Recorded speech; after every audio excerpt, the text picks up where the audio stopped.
The thunderous crack of artillery fire echoes across a muddy battlefield. Rain pours down in sheets, mixing with the churned earth to create a hellscape of mud and craters. Through the haze of smoke and rain, a lone figure sprints between shell holes, ducking as bullets whiz past. It's 1917. Passchendaele, the Western Front. A young American soldier, his uniform caked with mud, slides down into a partially collapsed trench where a heavily modified Holt Model 1917 truck sits partially concealed under camouflage netting. The vehicle is unlike any standard military transport. Reinforced plating, unusual modifications to the engine compartment, strange instruments on the dashboard. The soldier frantically tries to start the engine, hands shaking as he adjusts valves and switches not found on ordinary trucks.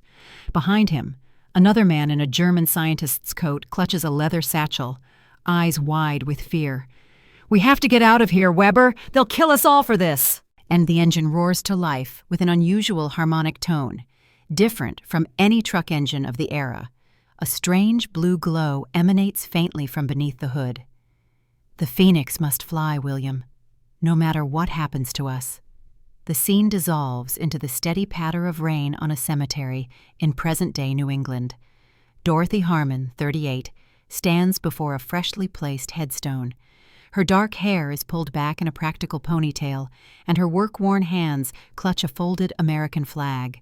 The headstone reads, Franklin Frank Harmon, 1947 to 2024, beloved father and grandfather, seeker of truth. Dorothy's shoulders slump slightly as she places a hand on the cold stone. "I'm sorry I didn't understand, Grandpa. All those stories, all those questions about the Phoenix, I thought they were just the ramblings of an old man. I should have listened." She turns away, walking toward her weather-beaten pickup truck, when her phone rings. The screen displays unknown caller. After a moment's hesitation, she answers. "Ms. Harmon, my name is Samuel Reed. I found what Frank wanted you to have." Dorothy stops in her tracks, rain streaming down her face. "Who is this? How did you know my grandfather?" "Frank and I served together, Vietnam. We stayed friends. He hired me 15 years ago to find something. A Holt 1917 truck from the Great War. He searched for 40 years, and I finally found it in an abandoned military storage facility in Maine." Dorothy's breath catches. "My grandfather passed away 3 months ago." "I know that, ma'am. He said if he was gone when I found it, I should bring it to you. Said you were the only one who could finish what he started." "I don't understand. Finish what?" "He said you'd know when you found the Phoenix." The scene shifts to the exterior of a large rural workshop with faded red paint and a sign reading, Harmon Restoration. The gravel drive is wet from the rain as a flatbed truck slowly backs up to the main doors, carrying a tarp-covered mass. As Samuel Reed, a weathered 65-year-old Vietnam veteran with a silver beard and steady hands, removes the securing straps, Dorothy watches with growing anticipation. The tarp is pulled back to reveal a mud-caked, battle-scarred Holt Model 1917 military truck. Despite nearly a century of age, its imposing form still commands respect. From across the street, through the rain-streaked window of a parked black SUV, someone watches through high-powered binoculars as the truck is unloaded. A hand reaches for a phone. "Senator, they've found the Phoenix. Yes, sir. I understand. No witnesses." The massive bay doors of Harmon Restoration slide closed with a metallic groan, sealing Dorothy and Samuel inside with the Holt truck. The spacious workshop is meticulously organized, vintage engine parts cataloged on industrial shelving, specialized tools arranged on pegboards, and half-restored classic cars in various stages of completion. Samuel's calloused fingers trace the bullet holes peppering the driver's side door of the Holt. "Your grandfather never told me why this truck was so important, just that finding it was a matter of family honor." Dorothy circles the vehicle slowly, her trained mechanic's eye noting inconsistencies in the design. This isn't a standard Holt Model 1917. The chassis has been reinforced, the engine compartment is larger than it should be, and look at these mounting brackets. They're not factory. She runs her hand along the side of the truck, feeling a rough patch where paint has been deliberately scratched away. Beneath the faded olive drab, the ghostly outline of an emblem is barely visible. A phoenix rising from flames. "The phoenix," she whispers. "Grandpa wasn't crazy after all." Samuel nods solemnly. Frank was many things, but crazy wasn't one of them. Whatever this truck is, it was worth his lifetime to find it. Dorothy opens the driver's side door, which protests with a rusty creak. The interior is Spartan, but unusual. Modified gauges, strange switches, and a peculiar vacant space in the dashboard where something appears to have been removed. "Mr. Reed, did my grandfather ever mention someone named William?" Samuel's expression shifts, a flicker of recognition crossing his weathered face. "William Harmon, your grandfather's uncle, died in training before shipping out to Europe. Why do you ask?" "Because Grandpa used to talk about him all the time. He said William was the true hero of Passchendaele, whatever that meant." Dorothy gestures to the truck. "And if this vehicle was at Passchendaele and William never made it to Europe, then someone's been lying for a very long time," Samuel finishes. The rain intensifies outside as Dorothy retrieves a toolbox and begins a methodical inspection of the truck. She checks the engine block numbers, suspension components, and frame. The serial numbers have been altered. Professionally. She points to barely perceptible grinding marks. Someone tried to hide this truck's true identity. As night falls, Dorothy works tirelessly, illuminated by shop lights that cast long shadows across the workshop floor. Samuel brings coffee from a nearby diner, settling into a worn office chair as Dorothy meticulously documents every anomaly. "Your grandfather said you were the best mechanical mind he'd ever seen. Better than him, even," Samuel observes. Dorothy smiles faintly, the first real smile since the funeral. "He taught me everything. Started me on lawnmower engines when I was 8. By 16, I was rebuilding transmissions while other girls were getting their driver's licenses." And she slides underneath the truck on a creeper, shining a flashlight along the undercarriage. The bottom of this truck tells a different story than the top. Reinforced differential, custom axles. Wait a minute. Her light catches something unusual. A small rectangular patch of metal that doesn't match the surrounding frame. It's a different color, a different texture. Dorothy taps it with a wrench, and it produces a hollow sound. "Hand me that pry bar, would you?" Samuel passes her the tool, and Dorothy carefully works at the edges of the metal plate. With a sharp click, it comes loose, revealing a hidden compartment. Inside is a copper tube, sealed at both ends, approximately 12 inches long. Dorothy emerges from beneath the truck, brushing dust from her coveralls. She examines the tube under the bright shop lights. It's sealed, probably airtight. Whatever's inside has been protected from the elements. With careful precision, she uses a pipe cutter to open one end of the tube. From inside, she extracts a rolled bundle of oilcloth. Unwrapping it reveals two objects: a brittle yellowed map of what appears to be the Passchendaele battlefield, with marked routes in red ink, and an antique Colt M1911 pistol with ornate engraving on the grip. Dorothy's fingers trace the engraving. "To William Harmon, the true hero of Passchendaele." Samuel leans forward. "I thought you said William never made it to Europe." "That's what my family always claimed, that he died during training in 1917. Dorothy turns the pistol over, examining it with growing confusion. This changes everything. The map crackles as she carefully unfolds it on a clean workbench. The battlefield is marked with troop positions, but there's also a very specific route drawn in red, avoiding German strongpoints, leading to what appears to be a remote farmhouse behind enemy lines. "Operation Phoenix," Dorothy reads from faded text in the corner. "Extraction of primary assets, Weber and team."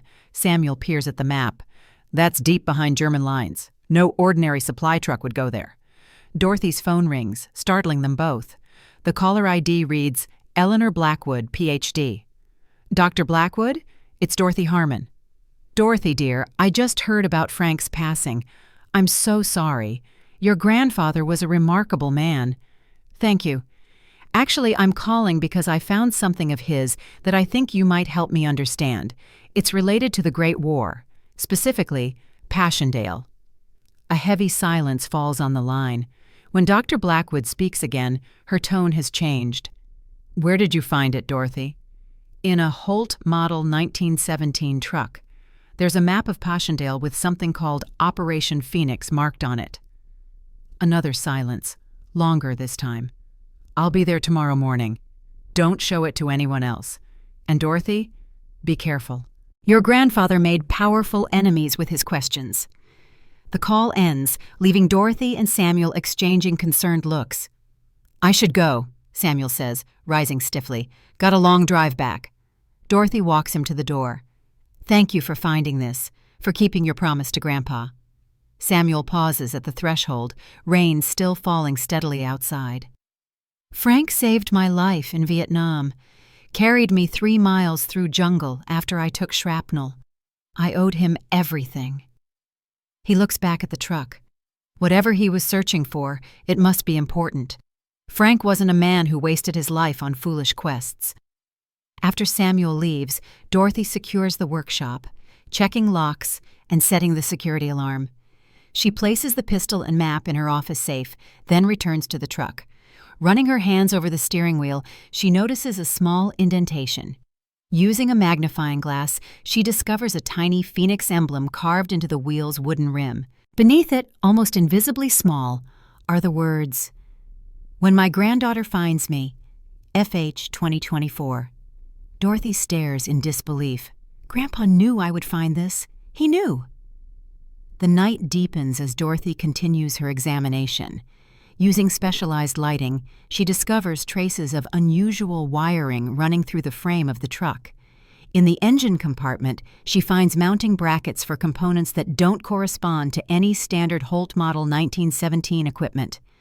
As exhaustion finally overtakes her, Dorothy falls asleep in the office chair beside the truck, her grandfather's old army blanket pulled around her shoulders. Dawn breaks with the sound of tires on gravel. Dorothy wakes with a start, checking her watch. 6:15 a.m. Through the window, she sees a vintage Volvo pulling up outside. Eleanor Blackwood emerges from the car. At 68, she carries herself with the dignified bearing of a lifetime academic. Silver hair frames an intelligent face marked by both wisdom and caution. She clutches a leather briefcase close to her side as she approaches the workshop. Dorothy opens the door, extending her hand. "Dr. Blackwood, thank you for coming so quickly." "Eleanor, please. I've known you since you were a child attending my history lectures with Frank." Her sharp eyes move past Dorothy to the truck. "So, he found it after all. You knew about this?" Eleanor's expression is measured. "Your grandfather consulted me many times over the years about Passchendaele and certain inconsistencies in the official record." Dorothy leads her to the workbench where the map is now carefully secured under a sheet of clear archival plastic. Eleanor puts on white cotton gloves before touching it, her historian's training evident in every movement. "This is authentic," she confirms after a careful examination. The paper composition, the ink formulation, the cartographic style, all consistent with British military maps from 1917. Her finger traces the red line. "But this route, this operation was never officially documented." "What about this?" Dorothy retrieves the pistol from the safe. Eleanor takes it gingerly, examining the engraving. The craftsmanship suggests this was a presentation piece given to commemorate distinguished service. She looks up sharply.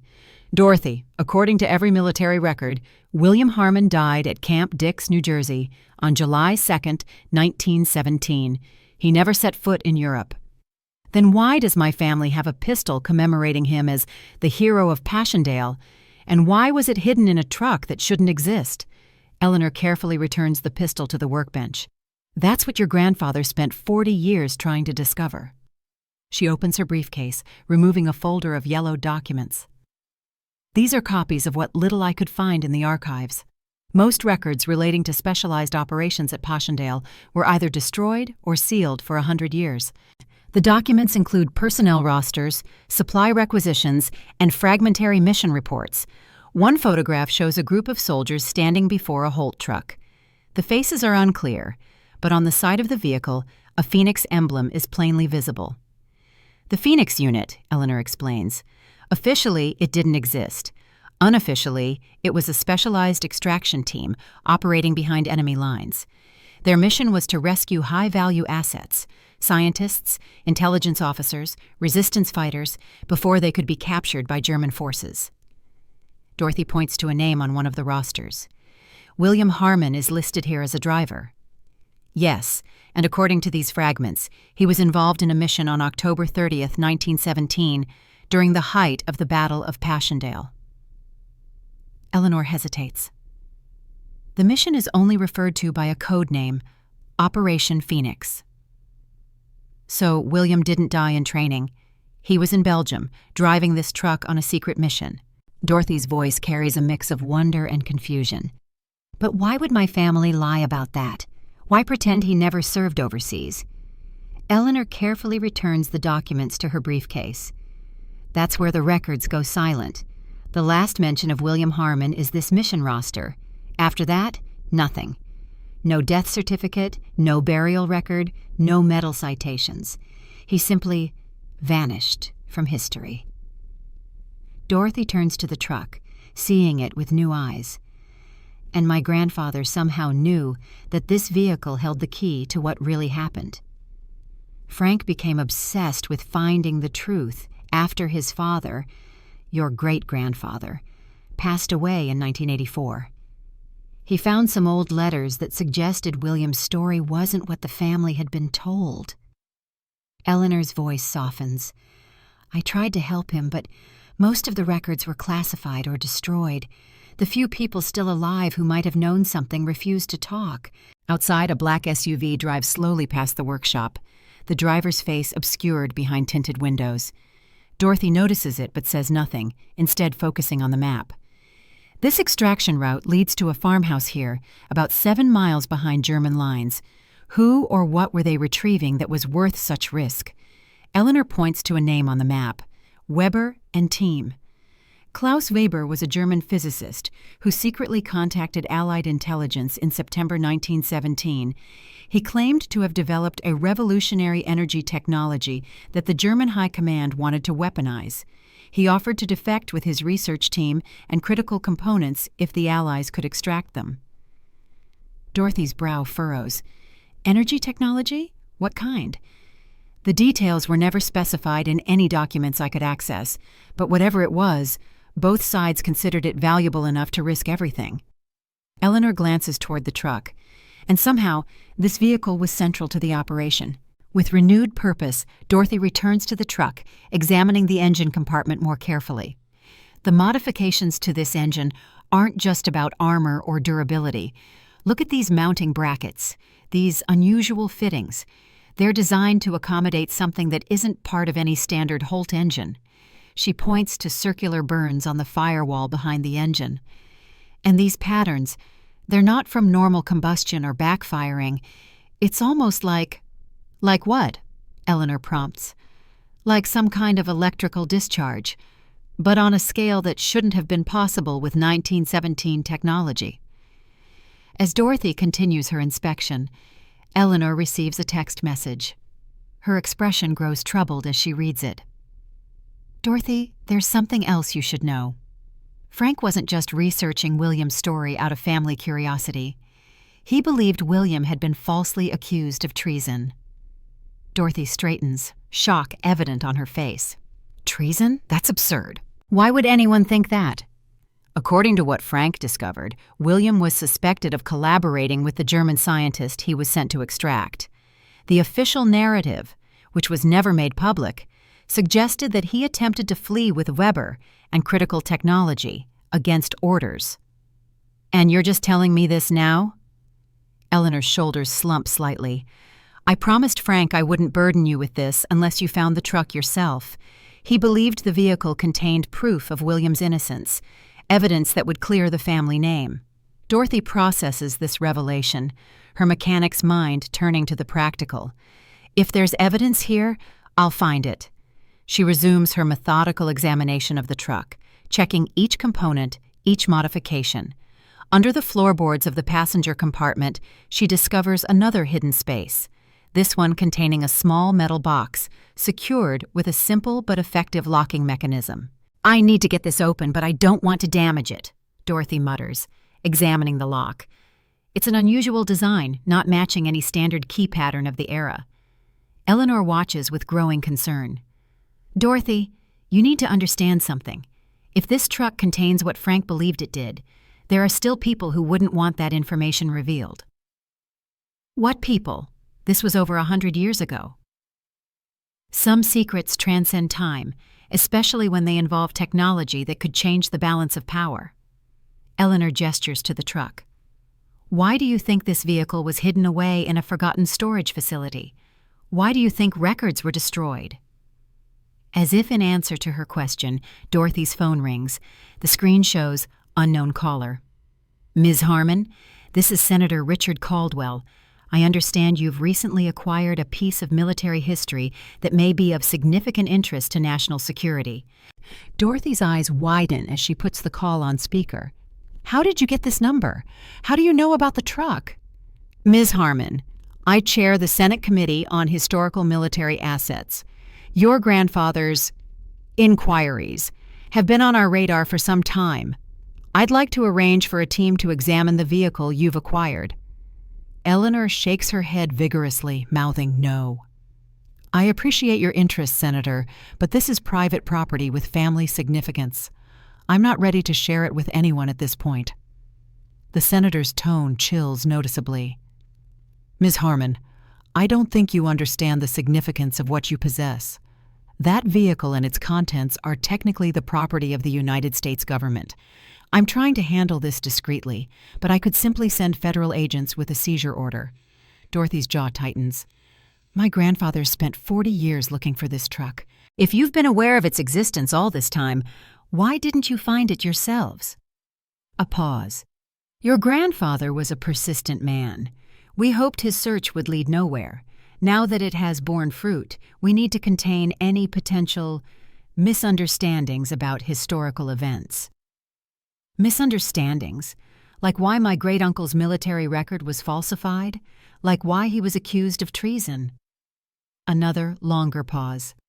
"I see Dr. Blackwood has been sharing restricted information again. Ms. Harmon, I'll be direct. That truck and anything found with it could damage reputations and relationships that have taken a century to build. For your own good and out of respect for your family's service, I'm asking you to cooperate." "I'll consider it, Senator. In the meantime, I'd appreciate no uninvited visitors." "That's not a promise I can make, Ms. Harmon. You have 24 hours to reconsider. After that, this becomes official." The call ends, leaving Dorothy and Eleanor in tense silence. "He's scared," Dorothy says finally. "Whatever's in this truck, it frightens a United States Senator enough to threaten me." Eleanor nods grimly. "Frank suspected as much. That's why he left you a message on the steering wheel. He knew you'd be the one to find it, and he knew they'd try to stop you." Dorothy returns to the metal box, examining it more carefully. On the underside, nearly invisible unless specifically looking for it, is a tiny phoenix emblem matching the one on the steering wheel. "Wait a minute." Dorothy rushes to her office, returning with an old photograph in a tarnished silver frame. It shows her grandfather as a young man standing beside a vintage motorcycle. Around his neck is a distinctive pendant, a phoenix rising from flames. Grandpa wore this pendant his entire life, said it was a family tradition. She holds the photograph closer to the box, comparing the designs. They're identical. Inspiration strikes. Dorothy carefully removes the pendant from the frame, where it had been preserved behind the photograph. It's not just jewelry. The underside has unusual ridges and notches. "It's a key," she whispers, carefully inserting it into the lock on the metal box. With a soft click, the mechanism releases. Inside the box lies a leather-bound journal, its pages yellow with age, but preserved by the airtight container. The handwriting is cramped but legible, dated October 18, 1917. "If anyone finds this, let the truth be known. I, William Harmon, am not a traitor. What we discovered in Weber's laboratory cannot fall into the wrong hands, any hands. The power is too great, the temptation too strong. Nations would burn the world to possess it. Dorothy turns the page, reading aloud. Weber's energy source defies all known principles of physics. A small amount, properly harnessed, could power a city. Weaponized, it could destroy one. We modified this truck to carry a working prototype, proof that his theories are sound. But after witnessing a test, I cannot in good conscience deliver this to our own military leaders. Their assurances ring hollow. They speak of peace while planning more efficient slaughter. Eleanor's face pales. This aligns with rumors I've heard, whispers in academic circles about a lost technology from the Great War. Most historians dismiss it as fantasy. Dorothy continues reading. Weber and I have made a pact. Neither Germany nor the Allies shall have this power. We will ensure the key components are separated and hidden where no single government can reassemble them. The phoenix will rise only when humanity is ready for its fire, not to burn, but to illuminate. I know this action will brand me a traitor, but I answer to a higher duty than any flag or uniform. May God forgive what we've done in this war and what I must do now. And the journal ends abruptly with several pages torn out. My great-uncle wasn't just on a rescue mission, Dorothy says slowly. He was part of a conspiracy to keep some kind of revolutionary energy technology out of military hands, both Allied and German. Eleanor nods. And for that, he was likely court-martialed and executed as a traitor, his record expunged to avoid embarrassing questions about what exactly he had betrayed. And my family lived with that shame, never knowing the truth. Dorothy's voice hardens with resolve. Until now. A knock at the workshop door startles them both. Through the window, Dorothy sees a man in his late 50s, military bearing evident in his posture despite civilian clothes. His silver-gray hair is cut in a precise style that suggests recent service. Dorothy approaches cautiously. Can I help you? Major James Wilson, retired U.S. Army Historical Division. He presents identification. I need to speak with you about the Phoenix truck. Privately. Eleanor steps forward protectively. Dorothy, be careful. Wilson's eyes shift to Eleanor. Dr. Blackwood, I'm not surprised to find you here. Still chasing ghosts? Still hiding them, Major? Wilson's expression remains neutral. I'm not here on behalf of Senator Caldwell or his committee, if that's what you're thinking. In fact, I'd prefer they not know about this conversation. Dorothy studies him carefully before stepping aside. Come in, but keep your hands where I can see them. Wilson enters, his gaze immediately fixing on the Holt truck. For a moment, his professional demeanor slips, revealing something close to reverence. My grandfather was Timothy Wilson. He served with the Phoenix unit as a mechanic. He turns to face Dorothy. Your great-uncle saved his life at Passchendaele. Dorothy exchanges a glance with Eleanor. How do you know about my connection to William Harmon? Because my grandfather kept a journal, too. Wilson removes a small notebook from his jacket. For 3 generations, my family has safeguarded what little we know about Operation Phoenix and its aftermath. We've been watching, waiting for the truck to resurface. Why? What's so important about this vehicle? Wilson approaches the truck slowly, respectfully. Because according to my grandfather's writings, this isn't just transportation. It's a key to the most powerful energy source ever discovered. A technology so advanced that even today, we're only beginning to understand its principles. He points to the modified engine compartment. The truck was retrofitted to house a prototype reactor using principles developed by Klaus Weber. A clean energy source with no radioactive waste, no carbon emissions, and power generation capabilities that would make nuclear plants obsolete. Dorothy shakes her head in disbelief. That's impossible. Such technology didn't exist in 1917. And yet, Wilson gestures to the unusual modifications. Here's the evidence. Weber was decades, perhaps a century ahead of his time. And when both the Allied and German commands realized what he had created, they wanted to weaponize it. But William and Weber refused, Dorothy says, understanding dawning. They sabotaged their own mission. Wilson nods. They separated the key components of the technology and hid them. According to my grandfather, William Harmon took the most critical piece, a theoretical framework encoded in a form that only he would recognize. "Why are you telling us this?" Eleanor asks. "If this technology is as revolutionary as you claim, why not keep it buried?" Wilson's expression grows solemn. "Because Senator Caldwell isn't interested in national security. He represents energy conglomerates that would be rendered obsolete by Weber's technology. His family made billions in oil, coal, and conventional power. They've been suppressing energy innovations for 3 generations. Outside, the black SUV passes by again, slower this time. Wilson notices it too. "You don't have much time. Caldwell will use every resource at his disposal to seize this truck and anything you found." Dorothy's determination hardens. "Then we need to find whatever William hid before Caldwell does." As the morning sun climbs higher, casting long shadows through the workshop windows, Dorothy, Eleanor, and Major Wilson conduct a more thorough examination of the truck. Using specialized equipment Wilson brought, they scan for hidden compartments, unusual materials, or any anomalies that might indicate where William concealed the critical technology. The engine modifications are extensive, Dorothy notes, pointing to unusual fittings. These aren't just adaptations for rough terrain. They're designed to contain and channel something with significant power. And Wilson examines the circular burn patterns on the firewall. Electrical discharge marks, but not from any conventional power source of the era.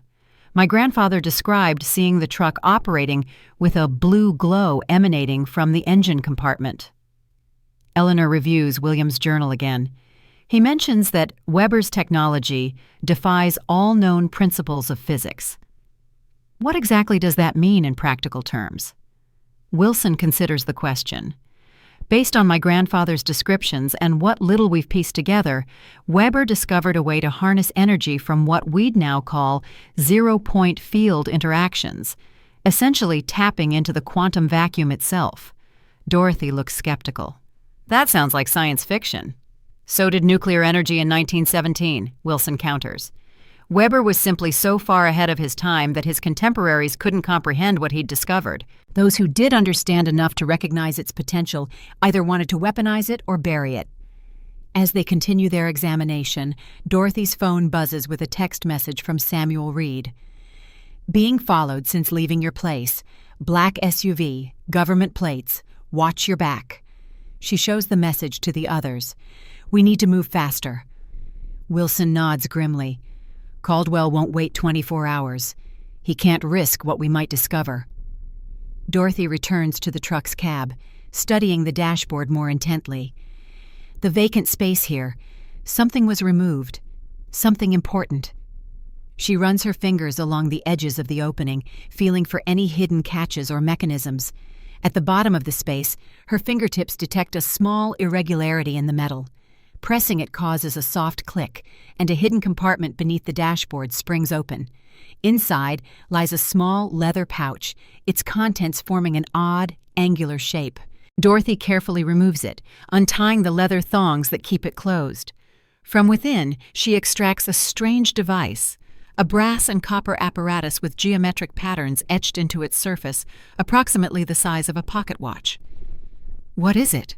Eleanor asks, leaning closer. Wilson's expression is one of awe. "If I'm right, that's Weber's key component, what my grandfather called the heart of the phoenix." Dorothy turns the device over in her hands. It's heavier than it looks, with an unusual balance. The geometric patterns seem to shift subtly as they catch the light from different angles. "There's writing here," she says, tilting the device to read microscopic engraving along one edge. It says, "Not for war, but for light, WH and KW." Wilson nods. William Harmon and Klaus Weber. They weren't traitors. They were men of conscience who saw beyond national interest to a greater good. A sudden noise outside draws their attention. Through the window, they see 3 black SUVs pulling up to the workshop, men in dark suits emerging with purposeful strides. "Caldwell's people," Wilson mutters. "We're out of time." Dorothy quickly wraps the device in its leather pouch and slips it into her pocket. "Is there another way out of here?" Eleanor points to a rear door. What about your truck? We could take the evidence and go. No, Dorothy shakes her head. My grandfather spent his life looking for this truck. I won't abandon it now. The men approach the main entrance, one of them speaking into a radio. Through the window, Dorothy can see more vehicles arriving, including one with government markings. Wilson draws them away from the windows. Listen carefully. Those men out there don't know exactly what we've found.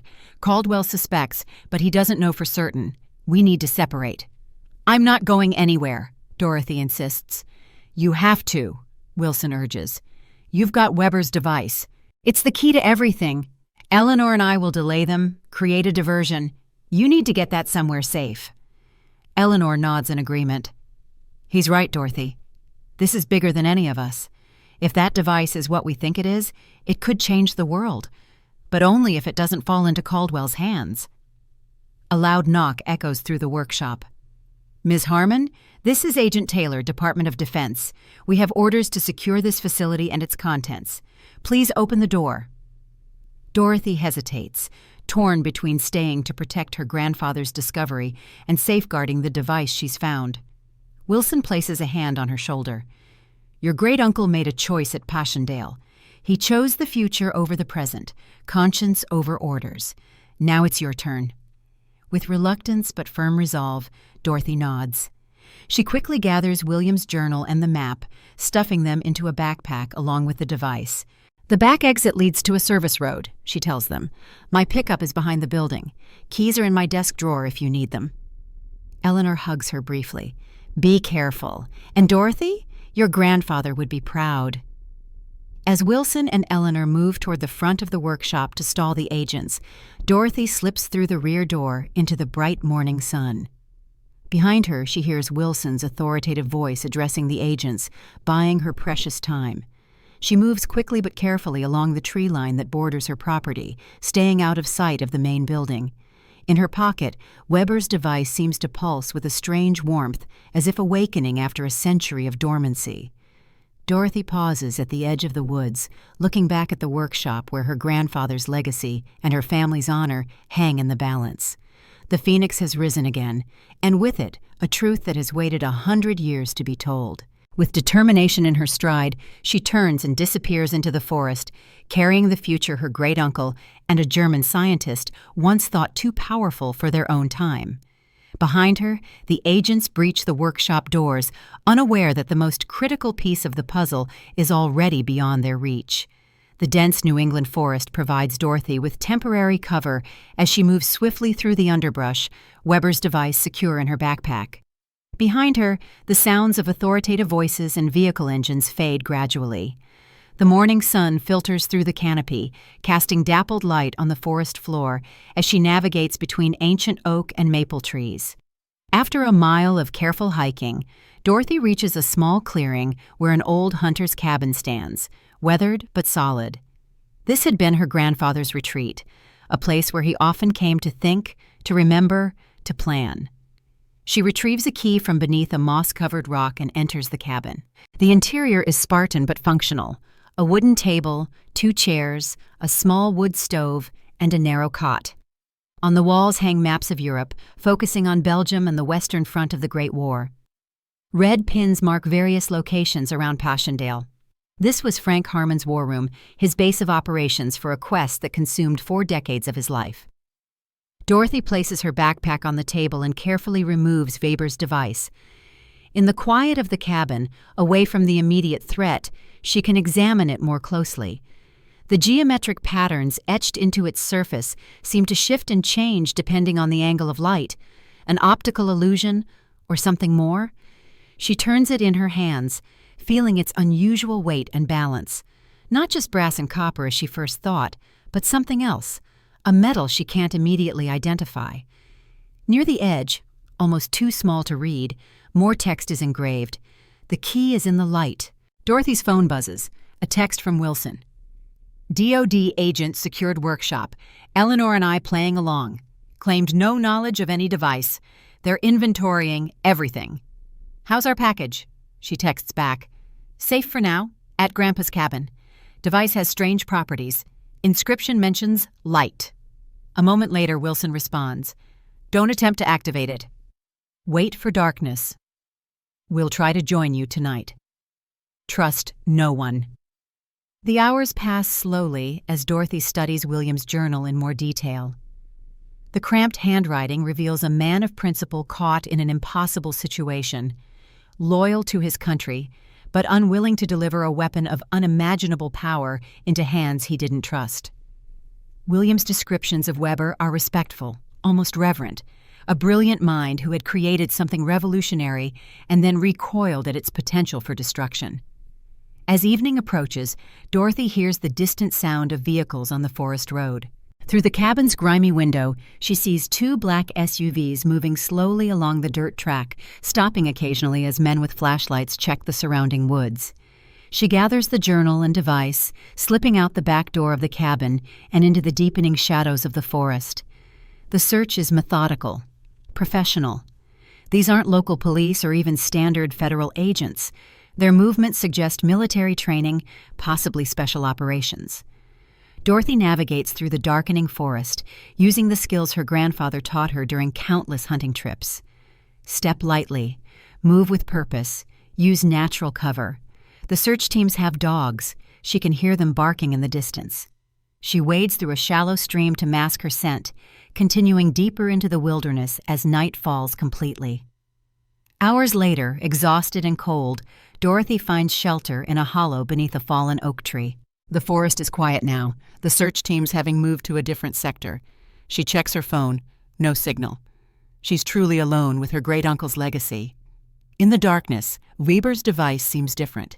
The geometric patterns emit a faint bluish glow, barely perceptible, but definitely present. Dorothy remembers Wilson's warning not to activate it, but curiosity and necessity push her forward. "The key is in the light," the inscription said. She removes a small LED flashlight from her backpack and, with hesitation, shines it directly onto the device. The reaction is immediate and astonishing. The patterns absorb the light, seeming to draw it inward, and then project a holographic display into the air above, intricate diagrams, equations, and text in both English and German. Dorothy stares in disbelief. Holographic technology didn't exist in 1917. Nothing remotely like this should have been possible. Yet here it is, a century-old device displaying three-dimensional projections with perfect clarity. The diagrams appear to show energy transfer systems, field generators, and theoretical physics principles far beyond the science of the early 20th century.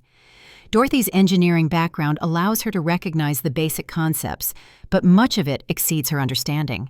Quantum mechanics, zero-point energy extraction, concepts that would have been pure science fiction to William Harmon and his contemporaries. A noise in the distance breaks her concentration. She quickly turns off the flashlight, and the holographic display vanishes.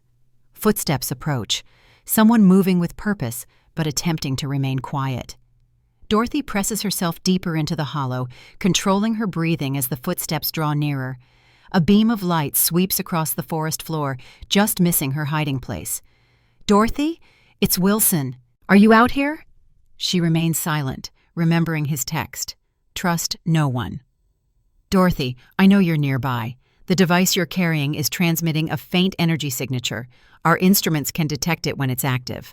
This revelation sends a chill through her. If Wilson can track the device when it's activated, so can others. "I'm alone, Dorothy. I gave Eleanor a secure ride home and slipped away from the federal team.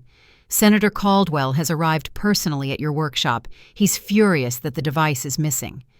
Still, Dorothy hesitates. This could be a trap. Your grandfather Frank once told me that William left a message for future generations. The phoenix rises not from war, but from wisdom. Does that help? This phrase, never mentioned in their previous conversations, convinces Dorothy. It's a line from the final page of William's journal, a page she hadn't shared with Wilson or Eleanor. She emerges cautiously from her hiding place. "How did you find me?" Wilson stands alone, dressed in dark outdoor clothing, a small handheld device similar to a radiation counter in his hand. The technology in Weber's device has a unique energy signature. When activated, it creates ripples in what scientists now call the quantum field. subtle but detectable with the right equipment. He shows her the handheld scanner. My grandfather helped design the first crude versions of these detectors in the 1950s, based on notes William had shared with him. The technology has improved, but the principle remains the same. Dorothy holds up Weber's device. It projected holograms, Major, from 1917. Wilson nods, unsurprised. Weber's discovery wasn't just about energy production. It was about manipulating the fundamental forces of reality: light, matter, information. What you're holding isn't just a power source. It's a key to understanding physics in ways we're still trying to comprehend a century later. He gestures toward a direction deeper in the forest. I have a vehicle hidden about a mile from here. We need to move. Caldwell's team will have similar detection equipment, and they'll be closing in soon. As they make their way through the dark forest, Wilson explains further. After World War I, both American and German intelligence services tried to recover Weber's technology. They found fragments, pieces of the puzzle, but never the complete system. During the Cold War, both the U.S. and Soviet Union had secret research programs attempting to recreate what Weber had achieved. Project Rainbow for the Americans, Project Glock for the Soviets. Billions spent, brilliant minds dedicated to the task, but always falling short because they lacked the theoretical framework, the very information contained in that device you're carrying. They reach a rugged Jeep Wrangler concealed under camouflage netting. Wilson quickly removes the covering and checks the vehicle. We need to get to a secure location where we can properly examine what Weber left behind. And where would that be? The government is after us, remember? Wilson smiles grimly. Not the entire government. There have always been those within military and intelligence circles who believed William Harmon was right, that Weber's technology was too powerful to be weaponized, a group that's worked quietly for generations to ensure the technology would only emerge when humanity was ready to use it responsibly. He starts the Jeep. My grandfather was one of them. So was yours. As they drive through the night on back roads and forest tracks, Wilson elaborates on the decades-long secret struggle over Weber's technology. During World War II, the Nazis launched a desperate search for the missing components, believing the technology could turn the tide of the war. After 1945, American and Soviet intelligence agencies continued the hunt as part of their Cold War arms race. The truck your grandfather spent his life searching for was moved multiple times over the decades. It was deliberately hidden by members of our group within the military's own storage systems, hiding in plain sight among thousands of other wartime vehicles. Dorothy listens intently, piecing together this hidden history that ran parallel to the conventional narrative. So my grandfather wasn't just trying to clear William's name. He was part of this, what do you call yourselves?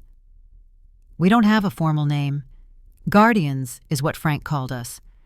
We're just people in positions throughout government, military, and scientific communities who understand what's at stake. Wilson navigates the Jeep onto a narrow mountain road. Not everyone in power pursues power for its own sake. Some of us serve to protect humanity from its own worst impulses.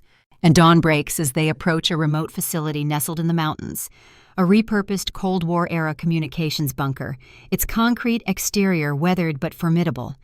A sophisticated security gate bars their way until Wilson enters a code into a keypad. "Welcome to Echo Station," Wilson says as the heavy gates swing open, one of several secure locations established during the Cold War and officially decommissioned in the 1990s. Unofficially, it's been maintained as a safe house for our operations. Inside, the facility is surprisingly modern. Updated computer systems, laboratory equipment, and living quarters designed for extended occupation. Several people in civilian clothing greet Wilson with evident respect. They eye Dorothy with curiosity, but ask no questions as Wilson leads her to a secure laboratory area. Dr. Marcus Chen, Wilson introduces an older Asian American man with silver hair and wire-rimmed glasses, one of our foremost experts on theoretical physics and quantum mechanics. He's been studying Weber's theories for 30 years. Dr. Chen examines Weber's device with reverent care. Extraordinary craftsmanship. The precision of these patterns, impossible for the technology of 1917. Weber must have fabricated this by hand, atom by atom. He places the device on a specialized scanning platform. With your permission, we'd like to analyze it more thoroughly. Non-invasive procedures only, I assure you. Dorothy hesitates, protective of her family's legacy. Will this damage it in any way? Quite the contrary, Chen assures her. We're simply going to read the information it contains, much as you did with your flashlight, but with more sophisticated equipment. After Dorothy's nod of approval, Chen activates the scanning platform. A concentrated beam of coherent light strikes the device from multiple angles simultaneously. The holographic display that appears is far more extensive than what Dorothy witnessed in the forest. Complete schematics, extensive mathematical formulas, and pages of technical text. My God, Chen whispers, it's all here. The complete theoretical framework. Weber solved the unified field equations decades before Einstein even began to formulate them. Wilson studies the projection with intense focus. Can you interpret what we're seeing, Doctor? In simplest terms, Weber discovered that what we perceive as separate forces, electromagnetic, gravitational, strong, and weak nuclear forces, are actually manifestations of a single unified field. He found a way to tap directly into this field, extracting virtually limitless energy with minimal environmental impact. Chen points to a particular section of the holographic display. This is the most revolutionary aspect. Weber's device doesn't just generate power. It manipulates the fundamental fabric of reality at the quantum level. The implications go far beyond energy production. Matter transmission, gravity manipulation, even theoretical time dilation effects. The military applications would be... He trails off, shaking his head. William Harmon was right to keep this from becoming a weapon. As the analysis continues, Dorothy examines her great-uncle's journal again, seeing it with new understanding. William hadn't just been a truck driver. He was a scientifically educated man who recognized the significance of Weber's work immediately. His military record, which Eleanor had provided, showed he had studied engineering at Princeton before enlisting. "Major," Dorothy calls Wilson over, "there's something here that doesn't make sense. William writes about components of the technology being separated and hidden, but we only have this one device. Where are the other pieces?" Wilson's expression grows serious. "That's the question that's driven our group for a century. According to the fragments of information we've gathered, Weber designed 3 critical components: the theoretical framework you're holding, a prototype energy generator, and a stabilization mechanism to prevent catastrophic feedback loops. We believe the energy generator was hidden somewhere in the Holt truck itself, integrated into its modified engine system. The stabilization mechanism, that's been completely missing until now." Dorothy flips through the journal pages. William doesn't specify where he hid anything. He was careful not to put that information in writing. "But he must have left clues," Wilson insists. "Something that would lead the right person to the missing components when the time was right." Their conversation is interrupted as an alarm sounds throughout the facility. One of Wilson's colleagues rushes into the laboratory. "Major, we have multiple vehicles approaching from the South Access Road. Government plates, heavily armed personnel." Wilson moves quickly to a security monitor. "How did they find us? This location isn't on any official records." The answer comes from Dr. Chen, who points to his instruments.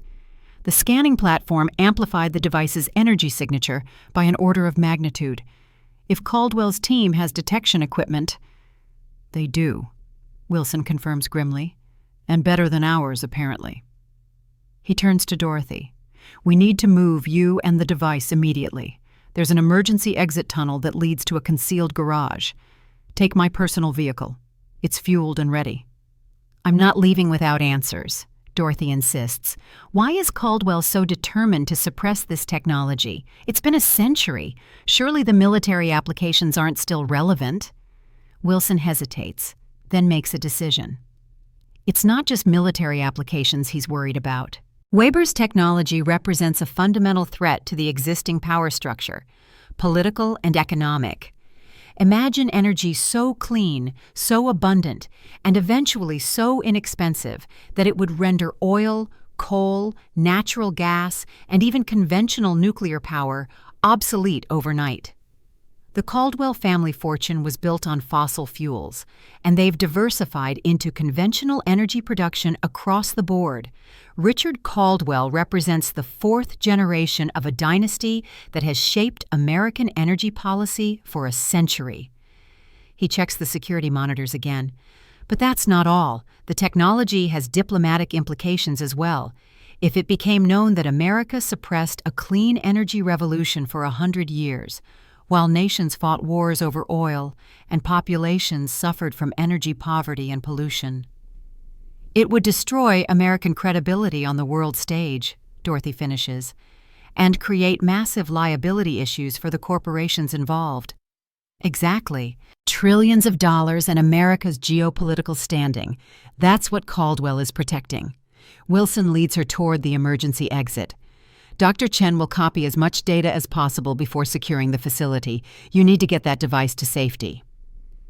Dorothy follows Wilson through a series of reinforced doors leading to a tunnel carved into the mountain itself. Where am I supposed to go? They found your secret bunker. They'll find me wherever I run. Not wherever, Wilson corrects her. There's one place they won't expect, one place where Weber's technology might actually make sense, the original Phoenix mission site. He hands her a satellite phone and a small GPS device. These are secured against tracking. The coordinates are already programmed into the GPS. It's a remote farmhouse in Belgium, the extraction point from William's map. It's been preserved as a private historical site by one of our European associates. Belgium? You want me to fly to Europe while being hunted by the U.S. government? It's precisely because it seems so unlikely that it might work. Our associate will meet you at Brussels Airport. He'll be holding a book on World War I aviation. The recognition phrase is, "The Phoenix rises from wisdom, not war." They reach a small garage containing a nondescript blue sedan with diplomatic plates. Wilson hands her a passport and identification. These will get you through security. The diplomatic credentials are genuine. We have allies in the State Department. Dorothy examines the passport. The photo is hers, but the name reads Catherine Wilson. My daughter's identity, Wilson explains. She's stationed at our embassy in Brussels and is aware of the situation. Once you're in Belgium, she'll provide additional support. The sound of boots on concrete echoes from the tunnel behind them. They've breached the main entrance. You need to go now. Dorothy opens the car door, then pauses. Why me?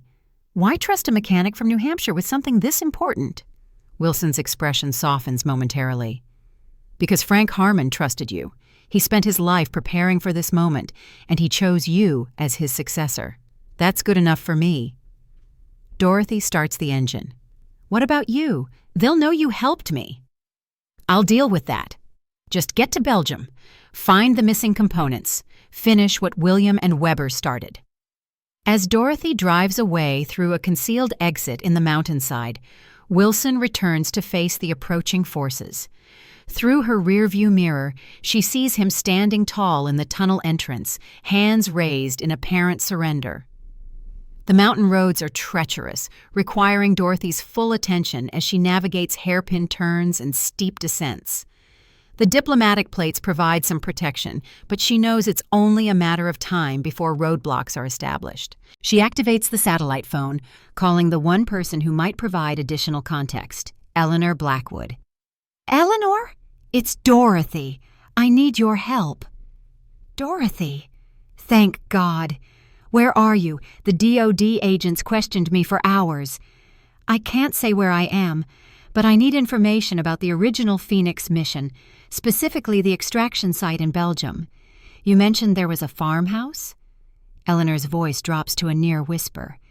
Yes, the Dubois farm, about 7 miles behind what was then the German front line. It served as a safe house for Allied intelligence during the occupation. The family had a reputation for helping escaping prisoners and downed airmen. Is it still there, the original building? Yes, remarkably. It was rebuilt after the war and maintained as a historic site. The current owner is a Belgian historian named Philippe de Vos. He's written extensively on covert operations during both World Wars. And Dorothy checks the GPS coordinates Wilson provided. They match the location Eleanor describes. What do you know about Devas? Brilliant academic, somewhat reclusive. He inherited the farm from his grandfather, who was apparently involved with the Belgian resistance in both wars. Eleanor pauses. Dorothy, what's happening? Why are you asking about a Belgian farmhouse? Because I think it's where the missing pieces of Weber's technology might be hidden. Wilson believes the theoretical component I have is just one part of a three-piece system. Wilson. Eleanor's tone carries a mixture of respect and wariness. James Wilson has been investigating this longer than anyone except your grandfather. His family has a personal stake in the Phoenix legacy. What do you mean? His grandfather, Timothy Wilson, was court-martialed alongside William Harmon. He received a dishonorable discharge, but avoided the more severe punishment that William faced. The Wilson family has carried that stain for generations, just as yours has. This new information causes Dorothy to reconsider Wilson's motivations. Not just professional or ideological, but deeply personal. A family redemption parallel to her own quest. Eleanor, I need to know. Do you trust Wilson? A long pause. I trust his intentions, but Dorothy, he's a military man at heart. He believes in chain of command, in proper channels. If forced to choose between his personal quest and his duty as he sees it, the implication is clear. Wilson might have his own agenda for Weber's technology, one that differs from William and Frank Harmon's vision. I understand. One more thing. Have you ever heard of Project Rainbow or Project Glock? Cold War research programs supposedly based on Weber's work? Eleanor's sharp intake of breath is audible over the phone. Where did you hear those names? Wilson mentioned them, said both the USSR and Soviets tried to recreate Weber's technology. Those programs were more than just research efforts, Dorothy. They were obsessions that consumed billions in black budget funding and the careers of brilliant scientists. The results were controversial at best, disastrous at worst. What do you mean? There are rumors, unconfirmed but persistent, of catastrophic accidents. The Philadelphia experiment of 1943 is sometimes connected to early American attempts to utilize principles from Weber's work. The Soviets had their own incidents, including one near Kishtim in 1957 that was officially attributed to a nuclear waste explosion. Dorothy processes this disturbing information as she approaches a major highway intersection. So both superpowers tried to weaponize the technology, just as William feared. Without the complete system and theoretical understanding, yes, it would be like medieval alchemists trying to harness nuclear fission. Enough knowledge to be dangerous, not enough to be safe. The conversation ends as Dorothy spots a police checkpoint ahead. She takes an abrupt turn onto a secondary road, following signs toward the nearest major airport, Boston Logan International. Hours later, having switched vehicles twice using contingency plans Wilson had provided, Dorothy sits in an international departure lounge, Weber's device secured in a special lead-lined pouch that masks its energy signature. Her borrowed identity and diplomatic credentials have passed initial scrutiny, but the final hurdle remains: boarding the transatlantic flight to Brussels. As she waits for her boarding call, Dorothy reviews what she's learned. Weber's technology, revolutionary even by today's standards, was divided into three components for safety. She possesses the theoretical framework, essentially the instruction manual. The power generation component was likely hidden within the Holt truck itself, and the stabilization mechanism remains completely unaccounted for. All three pieces must work in concert for the technology to function safely. Without proper stabilization, attempts to generate energy from Weber's principles would result in catastrophic failure, possibly explaining the accidents Eleanor mentioned. The final boarding call for her flight interrupts her thoughts. As Dorothy joins the queue of passengers, she notices two men in dark suits entering the departure lounge, scanning the crowd methodically. Federal agents almost certainly. She keeps her head down, passport and boarding pass ready. The line moves slowly, each passenger receiving additional scrutiny due to heightened security protocols. When her turn comes, Dorothy presents her documents with outward calm despite her racing heart. The gate agent studies her passport, then her face. Purpose of your trip to Belgium, Ms. Wilson? Diplomatic courier service. I have authorization documentation if needed. The agent checks something on her computer terminal, then looks up with a professional smile. That won't be necessary. You've been upgraded to business class, courtesy of the State Department. Have a pleasant flight, Ms. Wilson. Relief floods through Dorothy as she moves down the jetway. The upgrade was likely Wilson's daughter's doing, another layer of protection for her mission. As the aircraft taxis for takeoff, Dorothy allows herself a moment of reflection. In less than 48 hours, her life has transformed completely. From struggling mechanic to international fugitive carrying century-old technology that could revolutionize human civilization, all because of a promise her grandfather made to his long-dead uncle. The flight across the Atlantic provides Dorothy with 8 hours of relative safety and time to study William's journal in greater detail. Certain passages take on new significance with her enhanced understanding of Weber's technology. Weber speaks of 3 pillars upon which his discovery rests, William wrote in one entry: the mind that comprehends, the heart that powers, and the soul that balances. Without all 3 in harmony, creation becomes destruction.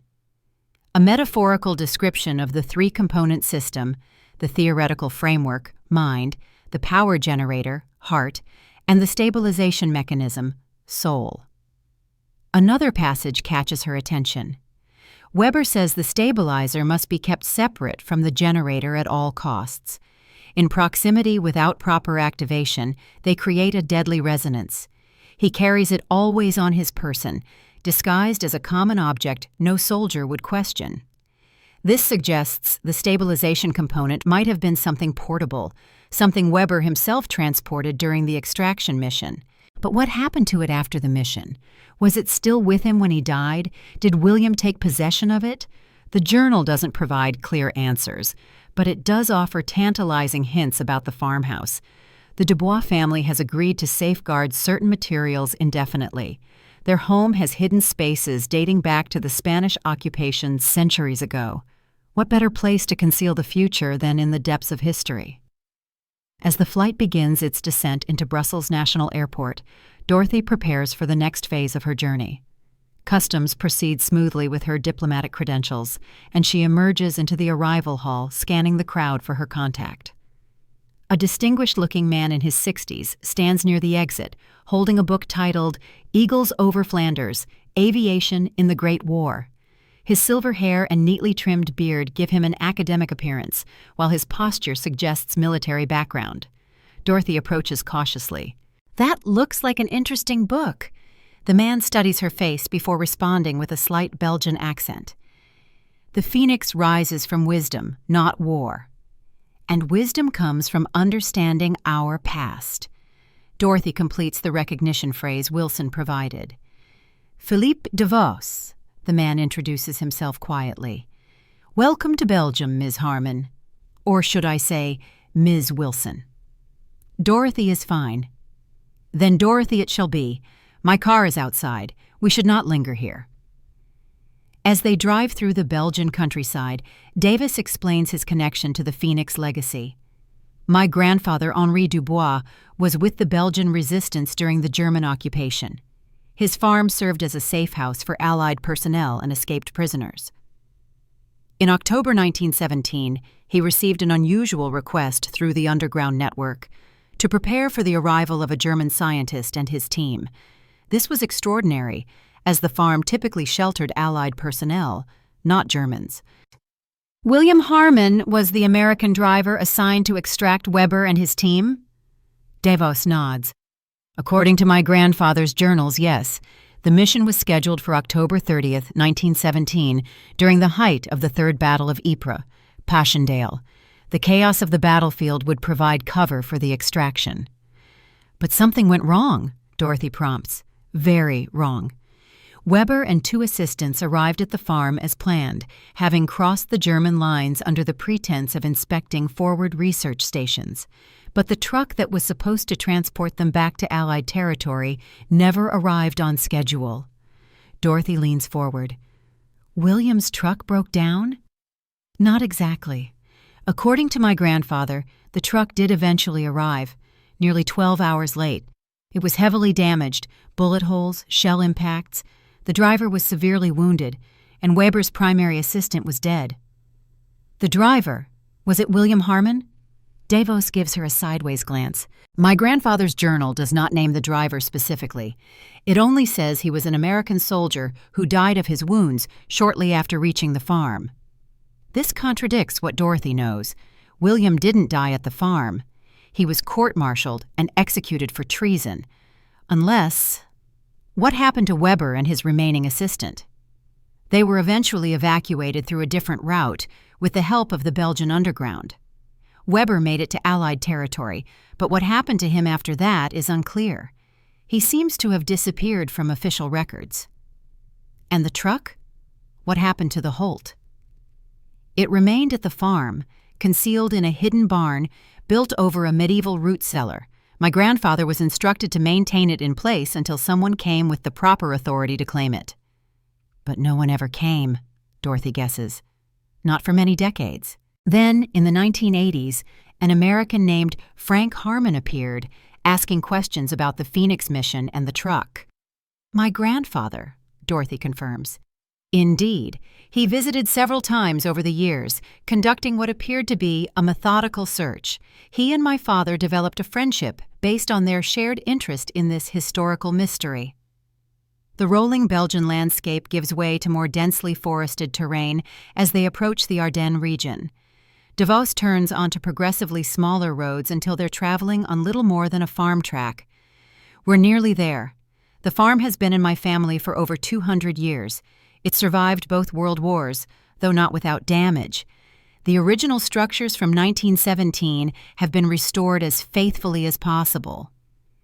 They crest a small hill, and the Dubois farm comes into view. A sturdy stone farmhouse with a slate roof, several outbuildings, and fields stretching to a line of trees that marks the edge of the forest. It's a peaceful scene that belies its dramatic history. Davos parks in front of the main house.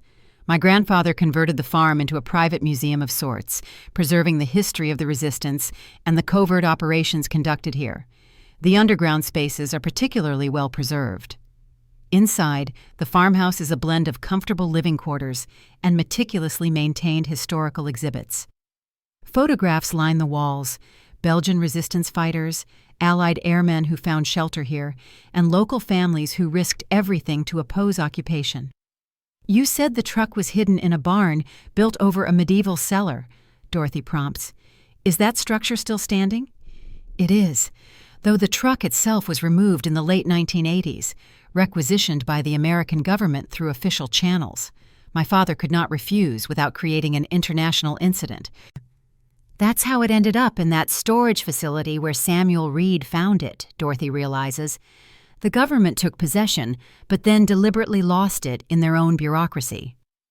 Davos leads her through the house to a heavy wooden door. The entrance to the underground portions of the farm. During both world wars, these cellars and tunnels sheltered dozens of people.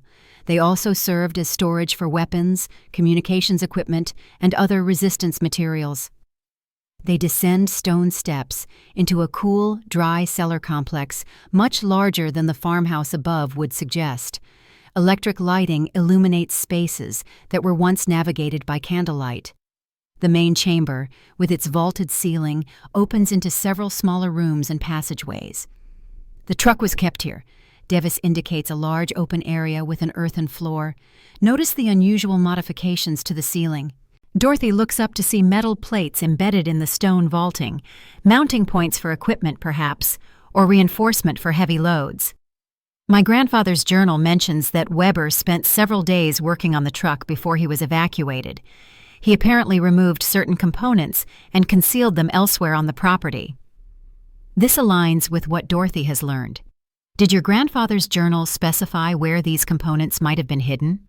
Not explicitly. But there are references to the Old Chapel and the Knight's Rest, local landmarks that may have significance. Dorothy removes Weber's device from its protective pouch. This is one part of a 3-component system. We believe the power generation element was integrated into the truck itself, while the stabilization mechanism remains unaccounted for. Davos examines the device with evident fascination. "May I?" he asks, extending his hands. Dorothy hesitates, then allows him to hold it. Devos studies the geometric patterns with a practiced eye. These configurations, they're similar to medieval sacred geometry. The proportions follow the golden ratio. He points to specific elements of the design. This pattern appears in several locations on the farm, carved into door frames, incorporated into tile work. I always assumed they were traditional Belgian or perhaps Masonic symbols. This revelation electrifies Dorothy. Weber might have used existing patterns as hiding places for his technology, hiding in plain sight, just as the truck was hidden in plain sight within the military's own storage system. They spend hours examining the farm, looking for patterns matching those on Weber's device. In the small private chapel, built in the 17th century and restored after damage in the First World War, they find a promising lead. The same geometric configuration appears in a stained glass window depicting the resurrection of Christ. "The phoenix rises," Dorothy murmurs, studying the window. "A metaphor for resurrection, renewal." Careful examination of the window frame reveals a small compartment hidden behind the decorative molding. Inside is a leather pouch similar to the one that contained Weber's device. Dorothy opens it with trembling fingers to find nothing. The pouch is empty. "Someone found it first," Devos concludes, "perhaps during one of the restorations." Dorothy's disappointment is palpable. Another dead end in a century-long mystery. As evening falls, they continue their search in the farm's extensive records. Devos has maintained not only his grandfather's journals, but also documents from the Resistance Network, maintenance records for the farm, and correspondence with various officials and researchers over the decades. "Here's something," Devos says eventually, holding up a faded letter. "Correspondence between my grandfather and a British intelligence officer dated 1919. It references special materials removed from the farm by American personnel immediately after the armistice." Dorothy reads the letter carefully. It says the materials were transferred to the custody of a Captain Thomas Wilson of U.S. Army Intelligence. Wilson, any relation to Major James Wilson? His grandfather, perhaps? The timing would be right. This connection sends Dorothy's thoughts racing. If Thomas Wilson took possession of the stabilization component after the war, it might have remained in the Wilson family's custody all this time, just as the theoretical framework remained with the Harmons until she brought it to Wilson's facility. "I need to contact Wilson," Dorothy decides. This changes everything. She reaches for the satellite phone, only to find it dead, the battery drained. Devos offers his landline, but Dorothy hesitates, concerned about secure communications. "You can use my computer," Devos suggests. "I maintain a secure server with encryption that should be adequate for basic communication." Dorothy composes a carefully worded email to the address Wilson provided, describing their discovery without explicit details. As she's about to send it, Devos' security system chimes, indicating a vehicle approaching the farm. Through the security monitor, they watch a black Mercedes sedan with diplomatic plates pull up to the farmhouse. Two men in suits exit the vehicle, followed by a familiar figure, Senator Richard Caldwell. "How did they find me?" Dorothy whispers, instinctively clutching Weber's device closer. "They may have been watching the farm all along," Devos suggests. "Your grandfather's connection to this place was no secret."